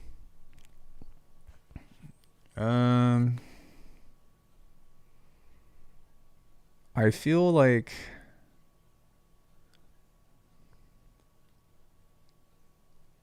I guess they could, but wouldn't you rather want to see a granular sampler in here?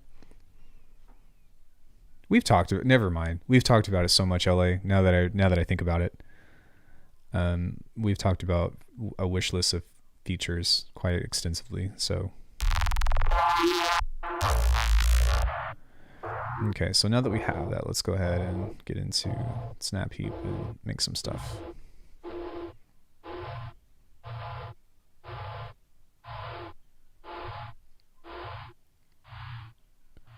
However, why is it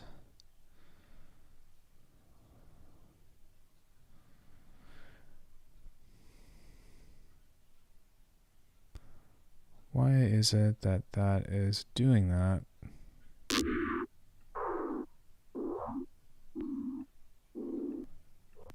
Okay, that's why.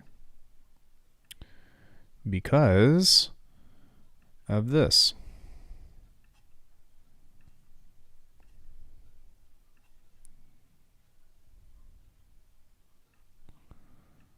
So let's turn all those off. But that also means that there's some kind of, yeah, okay. I was like, what the fuck? Anyway, it sounds Sounds great. Wait, I was hoping that you plan those bases from today into bigger commercial packs, something that you sell on your website. Sounds great. Great patch. Thank you. Well, I mean, I've got, like I said, I do have some of those for sale on my website, but I haven't been approached for anything commercial. So I kind of just, I don't know what to say. I kind of just do the thing.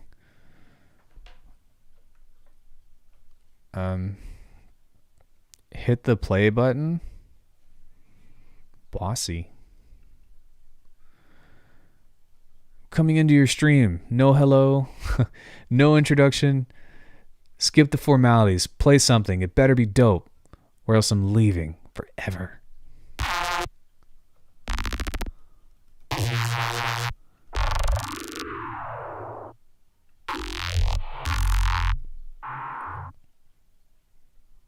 Okay, now we want to map that to this one.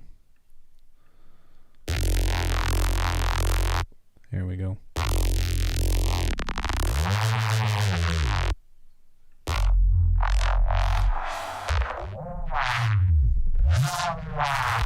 Bro, did you forget me? No, I didn't, but just because I remember you doesn't give you a pass, good sir. I spare no one. All right, so what I want to do with this one, I can't wait for this update to come out that I can stop doing this, but until that happens, I have to do things this way. Well, I guess not. I suppose that's fine. It's fine. Doesn't really matter. Anybody know that song? In this club, we're all insane. Okay. I know that's not the lyrics. Please don't burn me at the stake for that. So let's see. I think I'm gonna fuck with pitch shifters on this. Jordan sponsored glasses. What? Okay, I think for this one. Oh, right. I'm doing glitch stuff. So I think I'm going to use step mode for that. Step mode.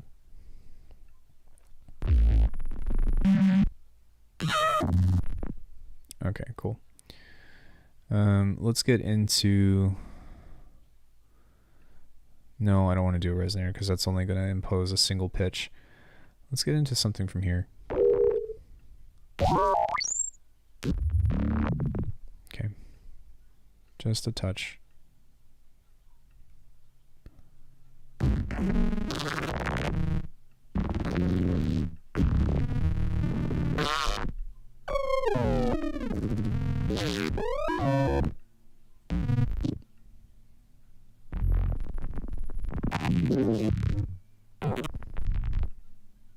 Okay, that'll be pretty cool once we introduce some other stuff.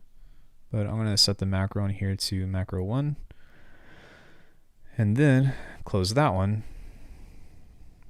And now we can put a step LFO on this one. So that way we can control the mix of having, I guess, extra stuff.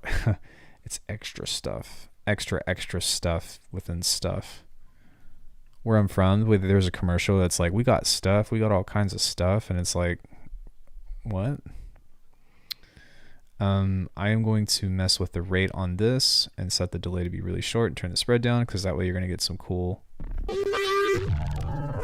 yeah, stuff like that. So now what we can also do is, let me see here. I do want to bring back some of that high end, so maybe I'll use a 3-band EQ just a touch. And then we can get into some interesting super notches. So we can just go bam, bam, bam. And then I'm just going to change the resonances of all these. Kind of like so.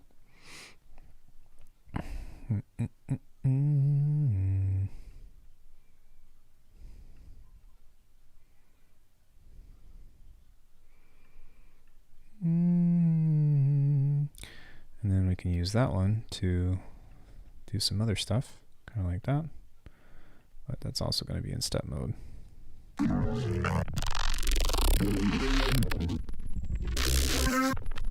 Dude, I bet that's going to sound awesome with a convolver. Have you tried using frequency shifter at 50% wet with 0.1 shift? Yeah, for doing like phase bases. Yes, I have. In fact, hold on, let me see. I'm sure I've got some racks on here with multipass on there. Or just like at the mid band or something. I guess it would probably make more sense to do it in the snap heap since you want to use the entire signal. But I'm sure that, I mean, these racks are just fucking stupid. Yeah, here we go. So sometimes just a little bit of adjustment or something will be thrown on there, but yeah, I guess like that would be one way to get kind of like a squelchy organic type sound and stuff. Usually what I go for is more for like really giant monster like roaring sounds is kind of my favorite thing to try. What else we got here? I want big places. Space is real. No, I want giant. Bass boomer sounds cool. Hyper pure noise, that sounds cool too. Metallotron, let's try that one. Ooh, that looks big.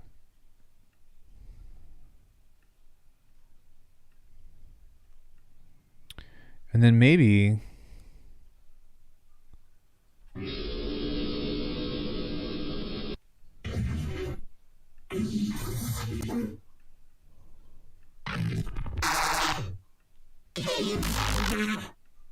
yeah, that sounds really cool.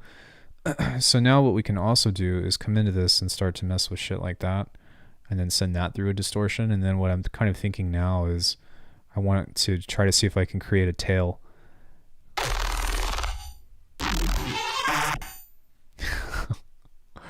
That's pretty badass.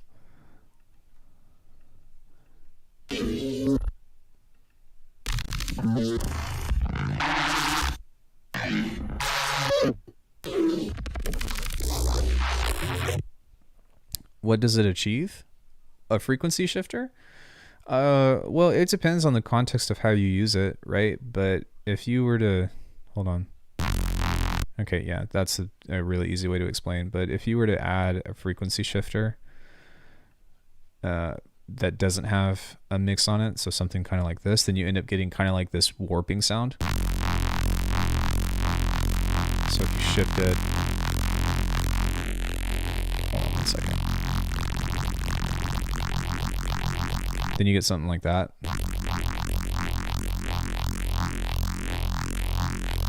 Which is great. Like yeah, it sounds really good if you use it on like neurobases and stuff, if you kind of like automate it. But that's kind of, I think that's what Navi was asking if I knew about, but, which typically, like if you set it to a really slow rate and you do that, then whenever you do pitch bending, it actually sounds really cool. But sometimes by itself, when it's like that, it's like, it's okay. I should probably also throw the mix on here as well. That could be useful. There we go. So now whenever the pitcher thingy majig is going off, then this stuff is too.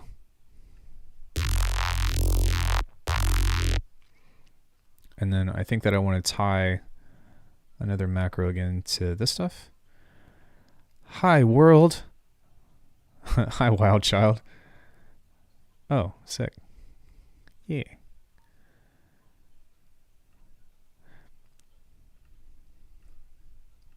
Yeah.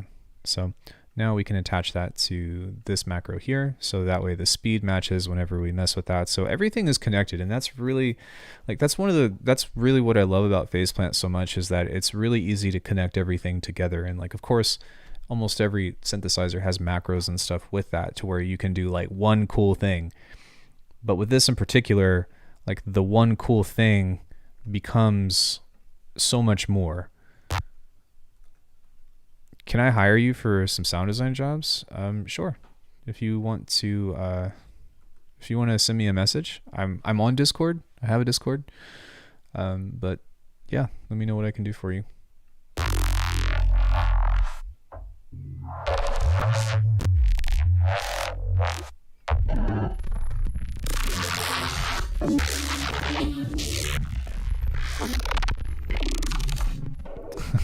Sick. Kind of predator-like. So the one thing that I think I am going to change though is like I really like the convolver with that, but the problem is that when it's on, it's too noticeable. So I'm just going to try some different ones that sound kind of interesting. Radiation down. Primal screams? What? I'm curious to know what that one is.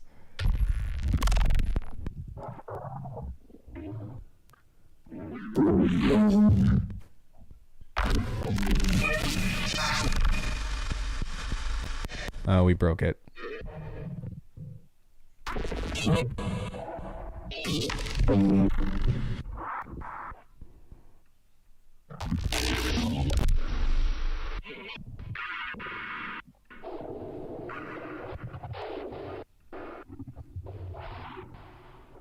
It's pretty badass though.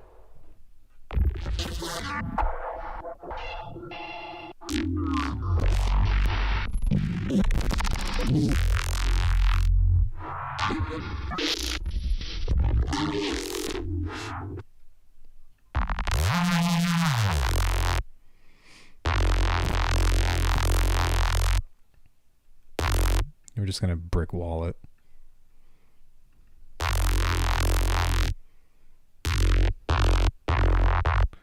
Oh, and then that needs to be there. And so one other thing that we can consider too is like now that we have these, we can play with the arrangement because it's actually going to make a big difference between this. So I think one thing that we could try is the filter verb is the last thing on the chain for the neuroprocessing, right? So that's what gives it like the space and all that. That stuff. So we can also apply that to the snap heap through the filter verb whenever both of these are on. So that gives us just like a lot of potential to try something new in that way. Give me 1 second. Let me see if I can correct the camera. Or kick the can or whatever comes first. But shit, dude. Come on, GoPro. You got to help me out here. I'm trying to look good. Actually, that's kind of difficult to do. I look like I never sleep. Thanks, genes. Hereditary. I'm a hereditarian. That makes no sense. Hold on, everybody. Give me just 1 sec.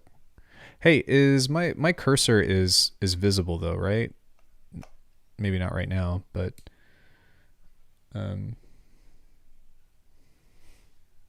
bruh. Okay, fuck it. Whatever. Hopefully that's visible.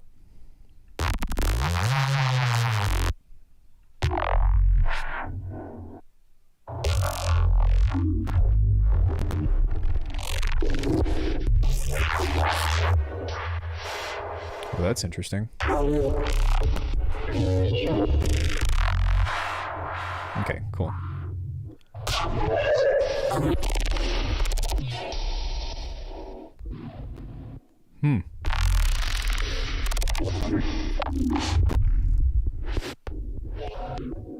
I'm not sure if I like that better than it being on the outside or not. But it is cool, either way.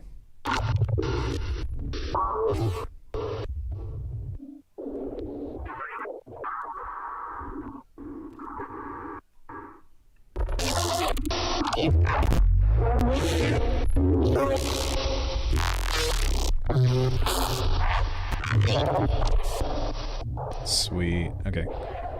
What should we call this one?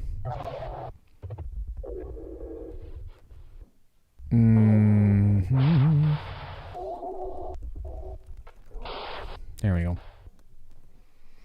We'll call that one Abyss Walker. Okay. So let's do something. I want to do something a little bit different now. Let's try a wavetable, and we're just going to set this with a randomized modulator to be like absolutely insane. Something kind of like that. And then we're just going to start with that. put a limiter on it just because I don't want to kill you guys. Then let's do something also crazy where we have something kind of like that. And then I think that I'm even going to do a third one just for the sake of funsies where we detune. Sweet. All right, let's grab some delays, and I think that I'm going to set these at different times and different places. Set the mix onto some of them. And we're just going to kind of mix and match on these and do like that much, pull the feedback down. Set that to be the opposite, change it to be the opposite, change that to be something like that. I challenge you to do the most purring and rumbling.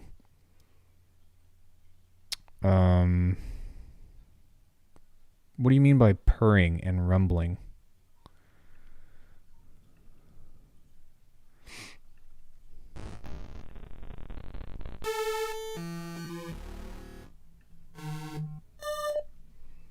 Okay, now we're gonna grab a frequency shifter and let's do another one.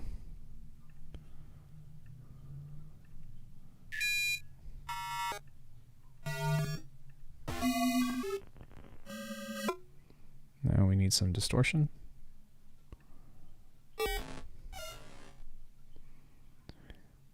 Hi, Eustace Cereal.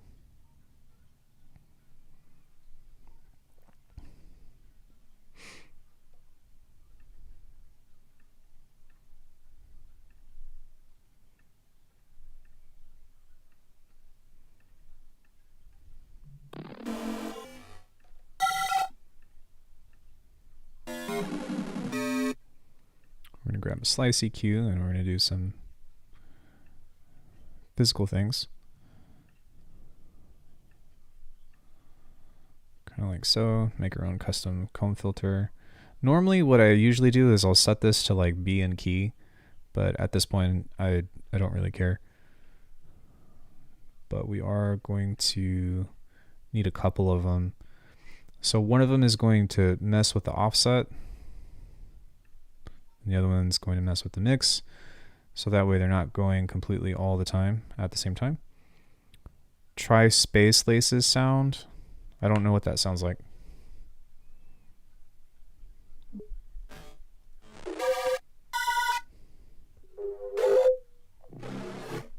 Okay, now to kind of give that a little bit of interest, we're going to go here and I'm going to grab one of these and do that. And do that. By purring, I mean saying same quality as cat's purr as you heard with tongue.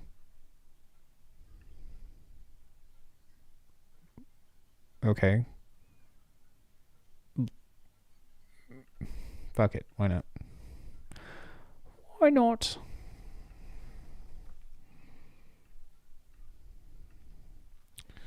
Go here, grab an FM bass.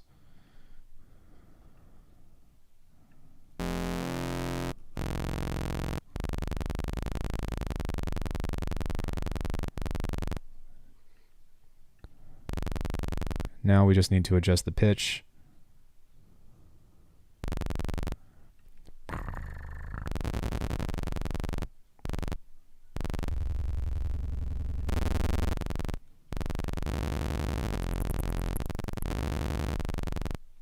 Okay. Nice color. Why, thank you.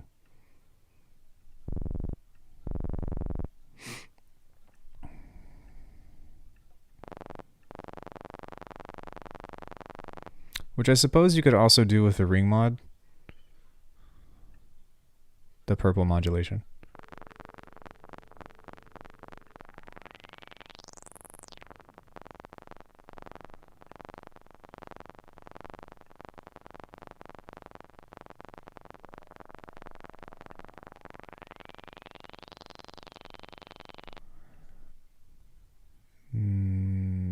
Yeah, probably that one.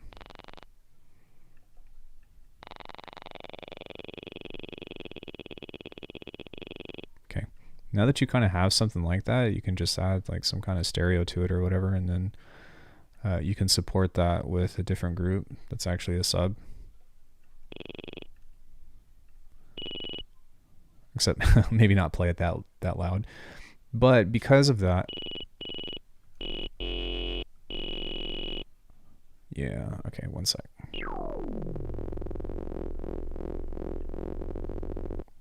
With ring mod, you need to use sidechain to make it key tracked. Okay. Sideband.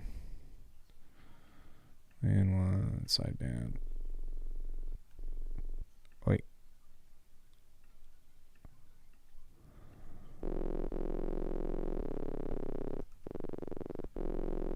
That's fine. But we can put key tracking on this too.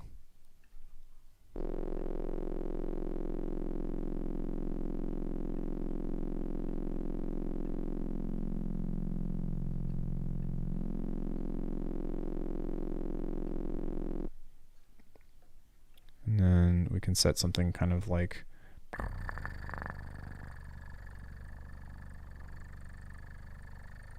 I mean, yeah, there's a lot of different things that we could do. We can use that. We can use LFO. We can use all the things.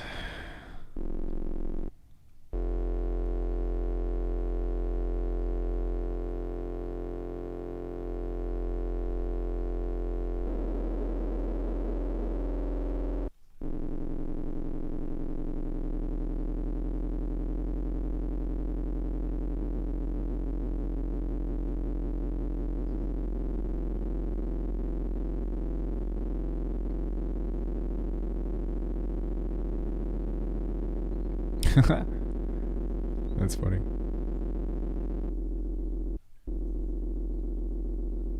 There we go. That's a little bit more.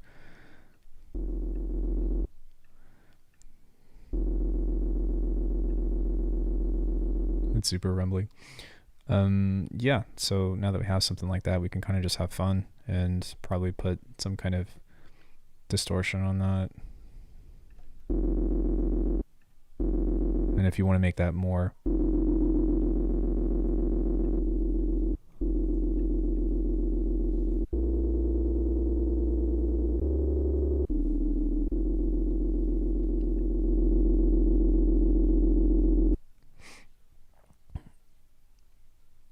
random pitch, it will sound way more natural.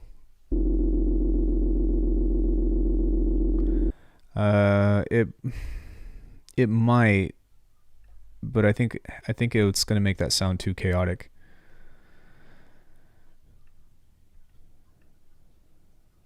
I'd probably have to be really quick in order for that to be.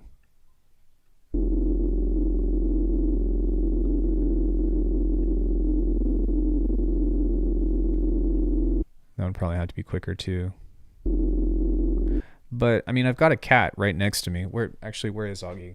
When Augie purrs, it's just like, it's pretty consistent. So I mean, that's one way to do it, is by trying to tackle it through the ring mod way or through that way. But I mean, something else that you could do in order to get kind of like a cleaner sound is you could go sine wave, some kind of filter, and then use an LFO like this here, and then just set this to be like hella quick, like something like that. Just record your cats, and then this would need some kind of harmonics or whatever to make sure that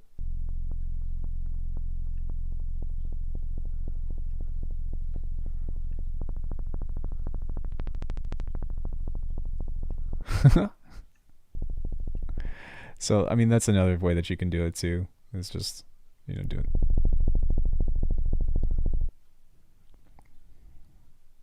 Hey, asymmetrical. Yeah, and then I guess like what you can focus on is trying to bring that out more.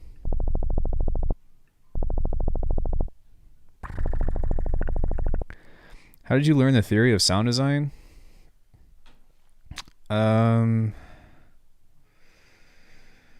That's a hard question.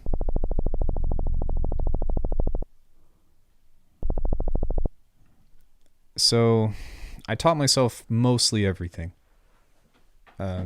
but I have done private lessons with a few like bigger name producers, and they kind of help me take what I already know and then kind of figured out how to contextualize it and how to put it in all the right places.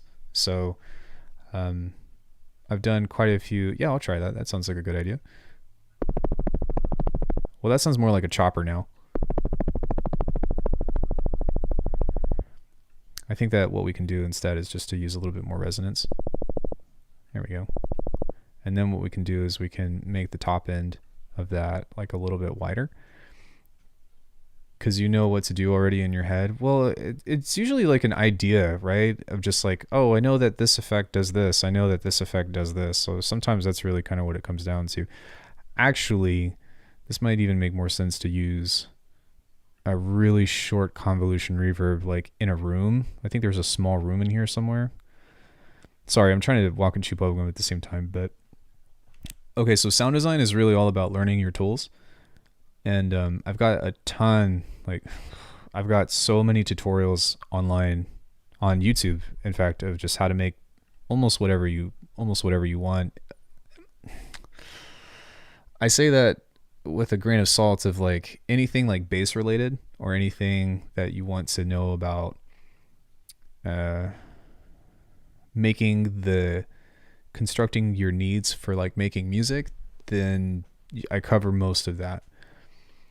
But at some point there's this jump off of where you're like, okay, I know how everything works, or I know like the basis of how all the tools work of like, you know, of stereo effects, but also harmonic effects and EQs and delays and all that stuff. And then it's just a matter of doing something with like FacePlan or whatever and putting it all together and being like, all right, well, what does this do?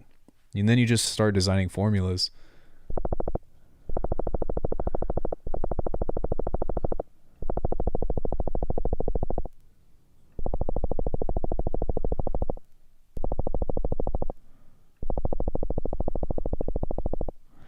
I don't know why I'm doing that. Maybe try a different one.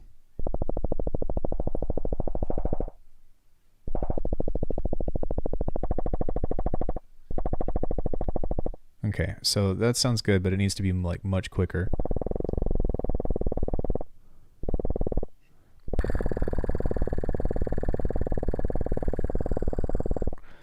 Yeah, that sounds better.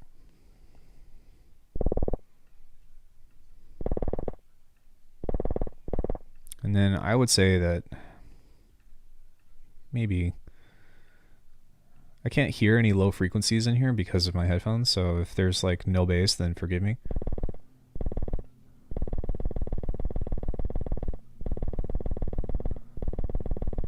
But that's one way to do it. And then if this isn't working out, then something that we can also do is to kind of like mellow this out a bit. So kind of like that.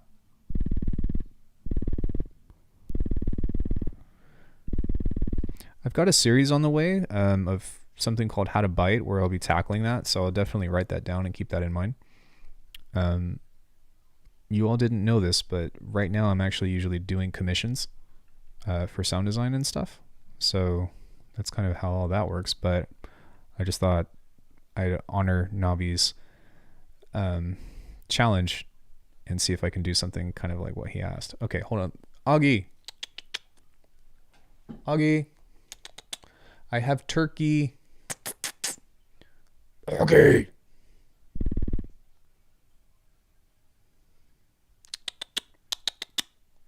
Augie. I'm trying to see if I can get him over here and get him to purr. See if it's anything close. There's literally no tutorial about it. So like the other thing too regarding that is that most sounds that you hear in music are actually like really simple to make. It's just the way that you go about it that is what makes it complicated or what makes it unique. And the best advice that I can give, cats are just too... Augie's actually really cool. I don't usually like cats, but Augie is actually like one of those cats that's just an anomaly. He's super friendly. He doesn't bite. He just wants to be held. I just don't know where he is.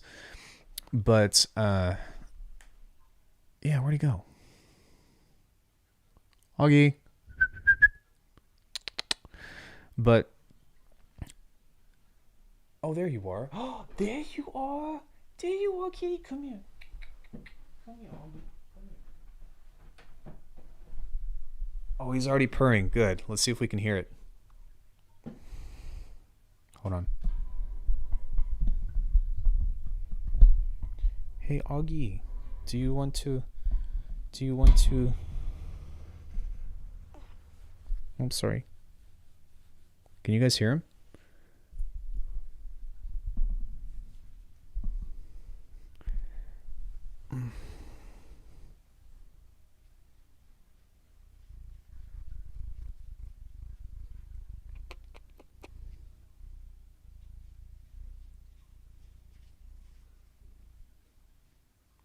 He's purring.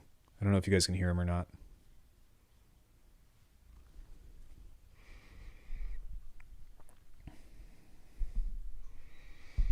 Yeah, he's an anomaly. I usually don't like cats, but he's actually pretty dope. So he gets a pass on my lap. You get a pass on my lap, good sir, because you are actually a sweet cat.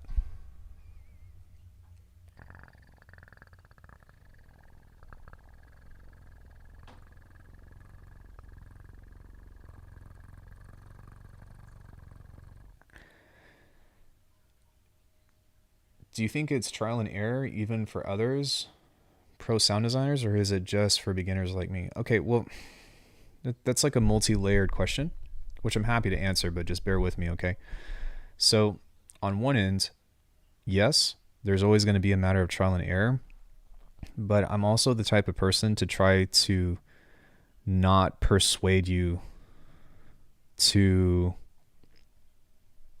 Are the cool sounds accident? No, well, they can be, but I'm trying to not persuade you to try to recreate other people's sounds. You can be inspired by them, but I'm really all about like figuring out the general things that you like and then trying to make your own stuff.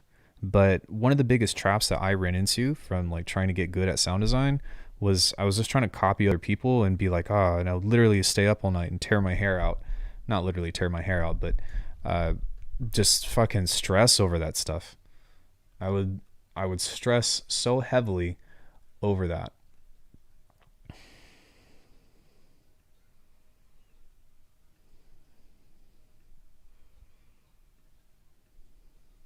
Hey, is this gonna work? Oh, okay. Well, I didn't know that's what you meant. All right. Well, in that case, I thought you meant like an actual thing. All right. So hold on one second.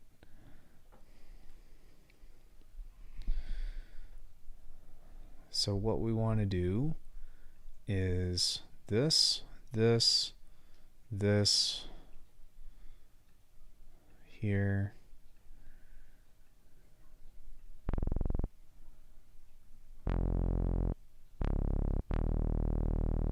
Okay. And then we're going to do another one. Actually, no, that's fine. But it's not going to.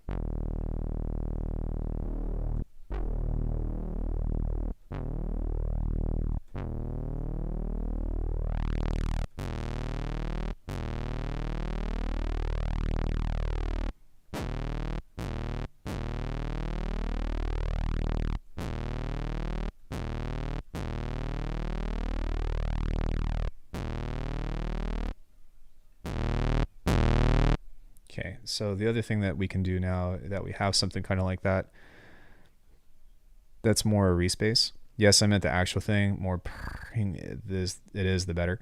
And when you see the project, it's one tiny trick that made the sound. Yeah, and that's the thing, is like a lot of times it usually is just like one thing, or sometimes like the other thing is context, right? So you have to kind of be mindful of that.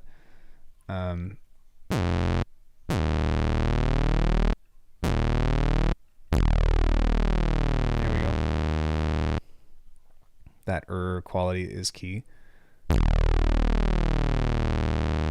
Well, that quality comes from the saw wave itself, right? Those two saw waves kind of like pitting up against each other that creates that. Wait, what did you do? I just created a little Reese. And then you can also add some of this, or you can make that lower, kind of like that. Sorry, I didn't know what you were talking about or what you were looking for, but if you actually send me an example, sometimes that can be helpful. So that's all in mono though, so I guess if you wanted to do what you did, then you can create some stereo in a couple of different ways. One way to do that is via, you can do a Haas effect if you want. I wouldn't do it that much, but just a bit.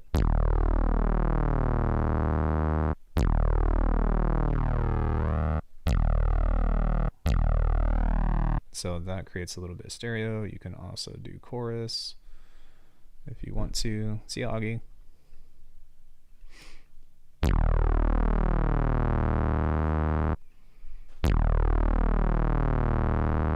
But for me, like whenever I make Reese's and stuff, I like to actually like split it as hard as I can, because I like the classic of like drum and bass. The boom, boom, boom, boom, boom. Like that's the kind of stuff that I try to build basses off of. That stuff, that's my shit. So one cool trick. Oh, Navi, here's a trick. I don't know if you've seen me do this before or not, but one thing that I like to do that could be really fun for you to try is if you take a saturator like this, and then you set this to mono, and then you add an LFO like this. You can like 2% maybe. You can get some really cool shit like this. Oh, hey Jazz, what's up?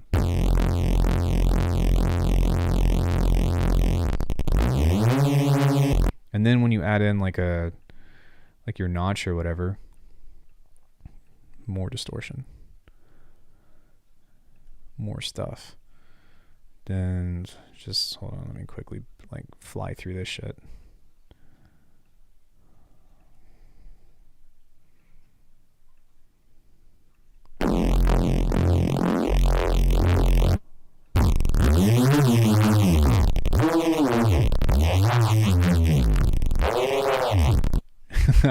Yeah, that's my shit.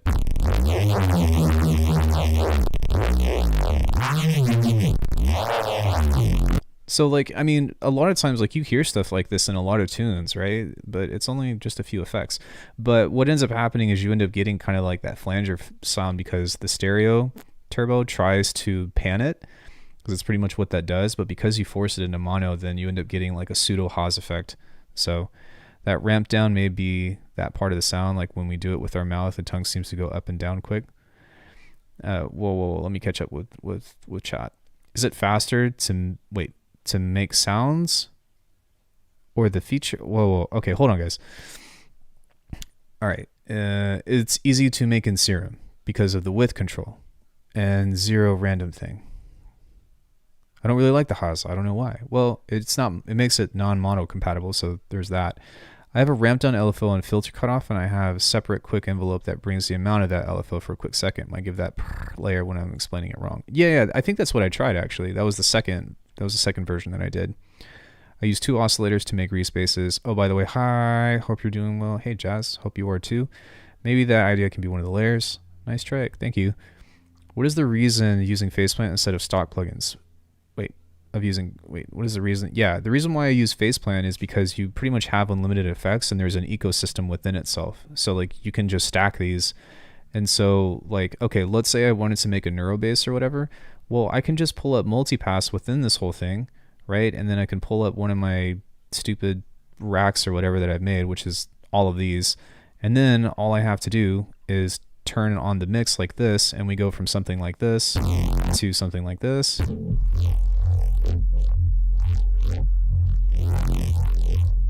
Sometimes it's cool, but I can cycle through that. But the thing with it is that like I have all these racks saved, and you have an infinite amount of effects that you can stack onto it.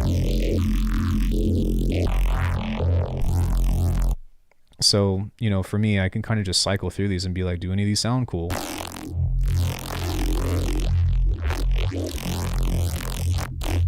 So that's kind of what I'm going for in that way. I feel like a lot of mystery is a way of two waves hit each other. Sometimes it depends, man. It just depends on what you're going for. How should also work here instead of the saturator. I don't think it, I don't know if it does or not. I think that we've tried that before, but I think it does something different. Yeah, it's different.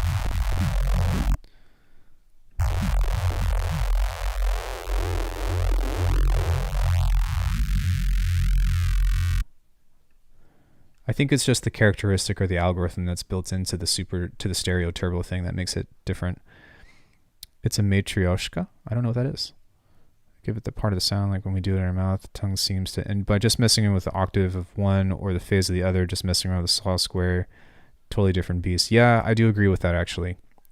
I'm in Ableton. The past few days I've been making stuff with Operator. Operator is a great place to start. 16 I'm doing well. Thanks, working a lot, but we all skipped yesterday and went to offshore fishing trip. It was a great time. Dope, man. And was surprised how good it is. Operator is super nice, but lacks some operators for me. Maybe some oscillator sync warp too. You can. The more that you do this though, like you can see what's happening here. Like, yeah, it's syncing it, but like if you look at the overall waveform, it's kind of, yeah.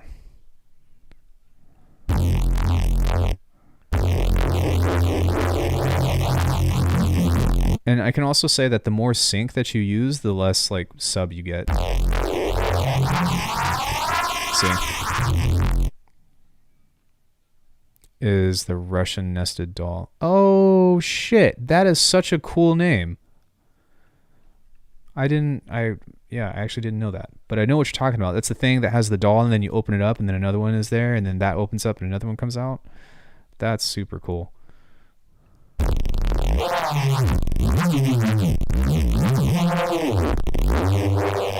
Yeah, but, and I don't know, for faceplant, like you really don't have to go very far to get really good stuff. Like this is definitely usable. We can even just be like starter pack Reese. And then we can go and evolve that into something else and different. I mean, like separate operator, like filtered and mix it in. Wait. Maybe some oscillator sync warp to, I mean like a separate operator and filtered and mixed it in. Oh yeah, I mean, I guess, like I said, it just depends on what it is that you're going for, right? So you could do something. Yo, someone just fall. Thank you, Chasm Van B Kev 12. Sorry if I butchered your name. You could do something kind of like this.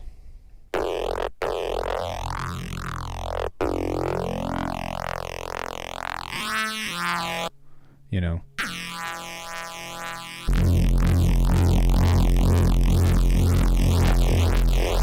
That kind of gives it a little bit more like stuff up top.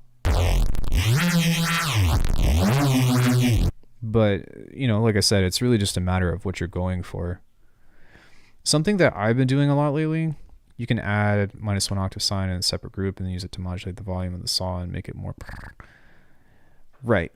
I think, I guess that was kind of like the original trick that I was trying to do from beforehand of, I guess really you can do anything, but just have another oscillator. But the more that you do that and try to implement that, the more that it's going to kind of sound like it's a lower thing because you're forcing a slower or a less frequent frequency into one that's there. So the more that you do that, then...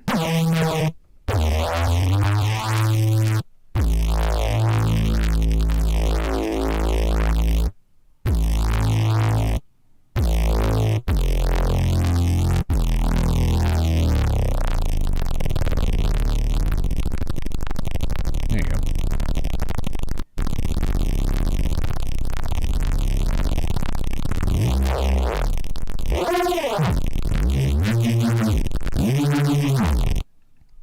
Yeah, lots of cool stuff. And the thing that I've realized too is that like there's always more than one way to get to a similar, you know what I mean? There's always more than one way to get to a similar endpoint. I guess something else that you could consider too, depending on how you like to do things, is a ring mod. We were talking about key tracking earlier, but just as a means of messing with this.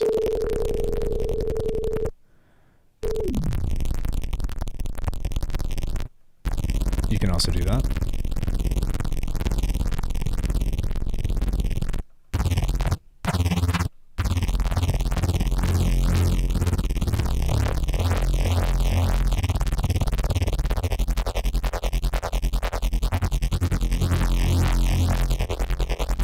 And then if you set like a slightly higher frequency, then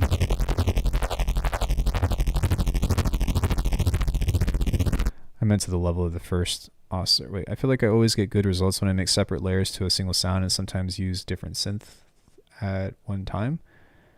That makes sense. This can be a great lead. You can add, I meant to the level of the first oscillator.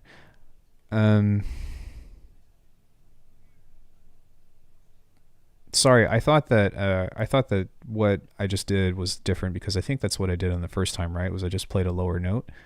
So I set the FM there and then I just played a lower octave. So instead of pitching this down, I just played a lower note. But yeah, I agree. You just get shit like that. Which this stuff is super fun to just destroy.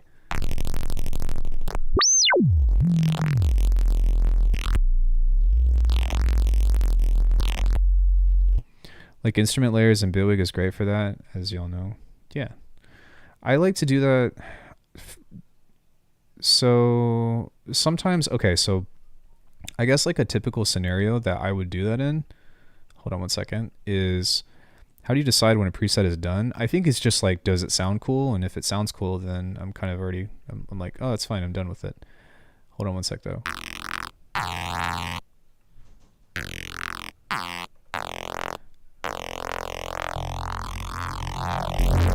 There we go. So let's say I like something like this, but I want to add more like low mid movement. Well, then what I would do is go into this, have some kind of analog. We'll just use this just for the fun of it or whatever. Actually, no, I changed my mind. We'll do this and then we'll turn this off for just a second and then we'll send this to lane 2. Hi, Sifu. Hi. How was class? Quick and then longer. Quick and then longer? Yeah. And then, I have 11 kids that come through right through the thing. Lots of energy. right on. Super easy. You guys have 3. Good idiots. You still on? Yeah. Hi, everybody. Sifu Joel says hi. I'm not on camera right now, so you can come in. So yeah, if I have something like this, right, then I can use this as a separate thing and just kind of focus on keeping the frequency range here. So I don't have to worry about all of this stuff. But what I can do is I can set this to this particular situation, and then I can duplicate this a few times like this. And now I'm going to have some kind of movement in the low mids. We probably want a little bit more. There we go. You know, something kind of like that. But what we can do with that is we can isolate the frequencies and then we can actually come back here and then set a filter on this that is removing the same range. So if we kind of, I'm just going to eyeball it and then we do something like that, then whenever this moves, it's going to move together. So that way those two are removing themselves. Hopefully that makes sense. But you can kind of create a specific like frequency layer with an oscillator as opposed to having to do something different or have to like, you know, like do like crazy EQing and stuff. Okay, yeah, I've already answered that question.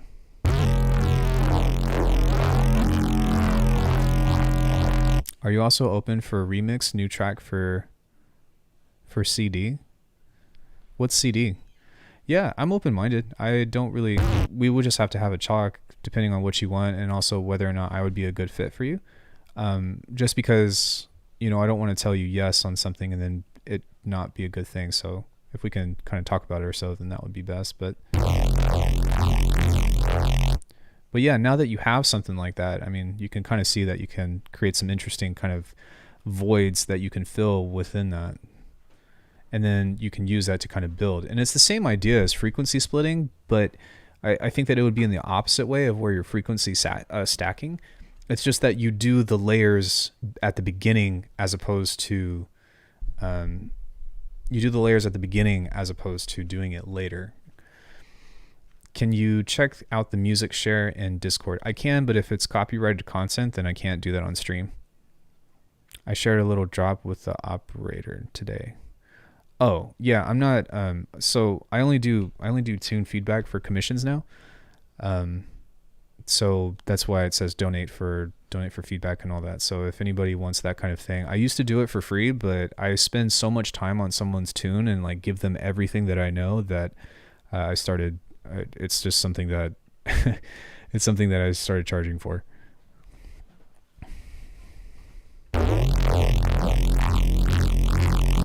I know, I'm terrible. But yeah, I will take a look at it later though, and maybe do a shorter like write out, because that's a lot easier for me to respond to of just like a quick thing. But since my instructor's home, I'm gonna get back to doing some filming stuff with him. So yeah, thank you guys for watching. If anybody has any questions, just hit me up on Discord. And I guess I will see you guys very soon, maybe tomorrow. Yeah, sorry, I have so much work to do. You guys have no idea how much editing I've been doing the past, 3 weeks of filming, editing, and then posting and trying to make sure that I keep up with both channels. But if you guys haven't already, go subscribe to Evolution JKD. That's my instructor's channel that I run. I make a few appearances on there sometimes, but yeah, just trying to get content out there. But thank you, everybody. I appreciate it. I will see you very soon.